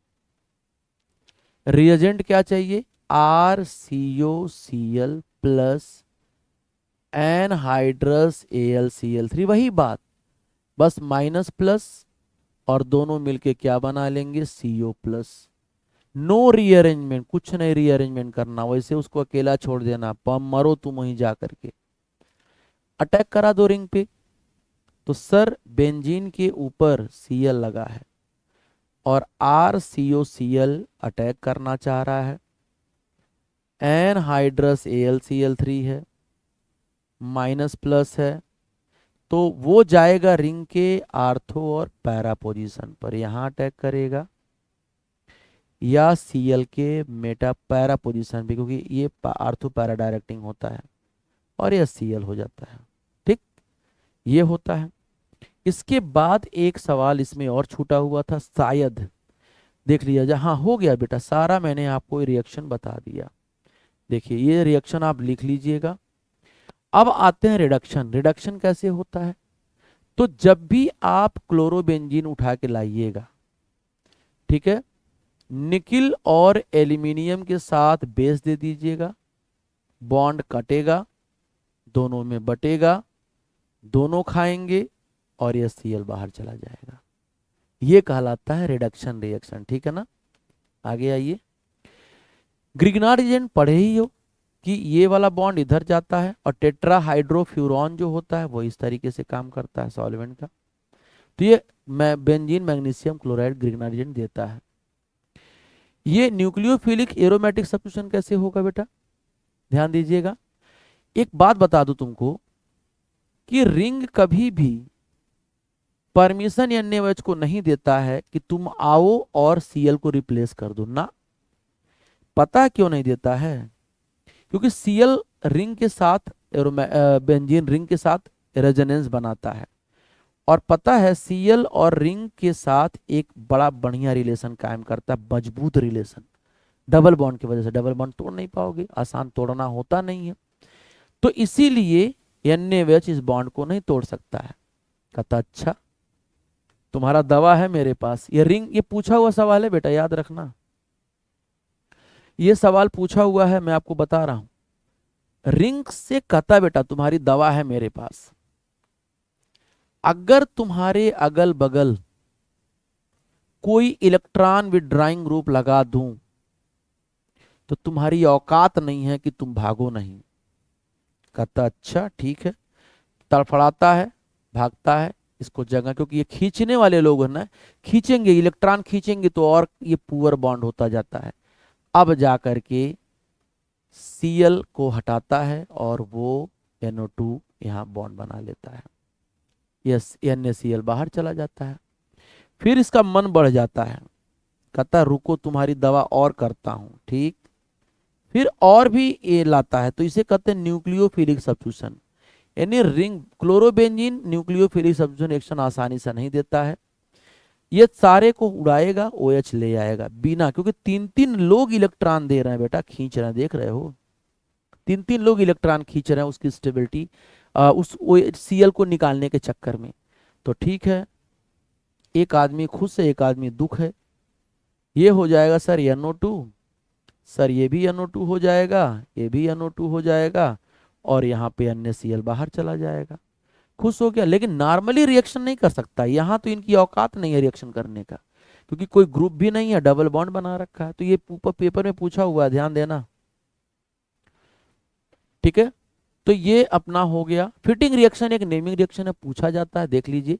फिटिंग में क्या होता है सर, दोनों बेंजीन रिंग होता है, AX होता है, 2 सोडियम लिया जाता है, और ये क्या करेगा, ड्राई ईथर लेता है, यहां से निकाल देगा, और ये हो जाएगा बाईफिनाइल बन जाएगा। ये फिटिंग रिएक्शन होता है, याद रखिएगा। इससे सवाल पूछा, डायरेक्ट नेमिंग रिएक्शन पूछा बेटा, याद रखना। फिर आते हैं ऊर्ज फिटिंग। एक ऊर्ज रिएक्शन का बच्चे परिवार में से खींच के ले आओ, और एक फिटिंग का, ये फिटिंग का रिश्तेदार है, और एक ऊर्ज का रिश्तेदार है, ड्राई ईथर। तो क्या करिए, यहां से निकाल दीजिए। मैं नेमिंग रिएक्शन का वीडियो बनाया हूं, उसमें आप पढ़ भी सकते हो वहां से भी, यहाँ डायरेक्ट बता रहा हूं ना, बना लेगा ये, क्लियर है। फिर क्लोरल के साथ रिएक्शन कराएगा क्या, क्लोरल क्या होता है बेटा, DDT बनाता, ध्यान देना। सर डाइक्लोरोबेंजीन आप ले लीजिए, डाइक्लोरोबेंजीन आप ले लीजिए, और क्लोरल ले लीजिए, CH Cl और डाल दीजिए कंसंट्रेट H2SO4। यही डाइक्लोरल कहलाता है बेटा, डाइक्लोरल, ये क्लोरल कहलाता है। यहां से पानी निकाल दीजिए, क्या बनेगा, इससे तो H2SO4 लेकर आए थे तुम कि भैया पानी बनाना निकालना मुझे। तो ये क्या हो जाएगा, ये हो जाएगा CH Cl, और इसी को DDT के नाम से जानते हैं।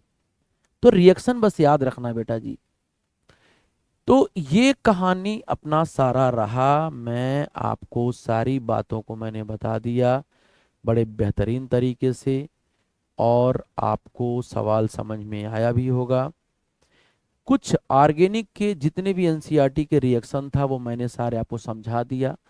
तो बेटा जी ये मेरा पूरा एक लेक्चर आपके लिए रहा। मैं एक लेक्चर और आपके लिए शूट कर दूंगा जो एनसीईआरटी के सारे सवाल डिस्कस, वैसे मैं मैक्सिमम सवाल आपके साथ डिस्कस कर चुका हूं, तो आपको टेंशन नहीं होगा, बस सारे ट्रिक समझ लीजिएगा, सारे क्लियर समझ में आ जाएंगे। तो ये आपको मैंने लगभग 145 मिनट में 146 मिनट में पूरी चैप्टर का मैंने एक आपको लुकआउट दे दिया। ठीक है, रिवीजन करिए, अच्छे से समझिए, और फिर वही बात कि लेक्चर को देखिए, सब्सक्राइब करिए, शेयर करिए, लोगों को बताइए, और मुझे भी मोटिवेट करिए ताकि मैं और भी आपके साथ अच्छे तरीके से जुड़ सकूं। तब तक के लिए आप सब लोग स्वस्थ रहिए, खुश रहिए, मस्त रहिए। Thank you.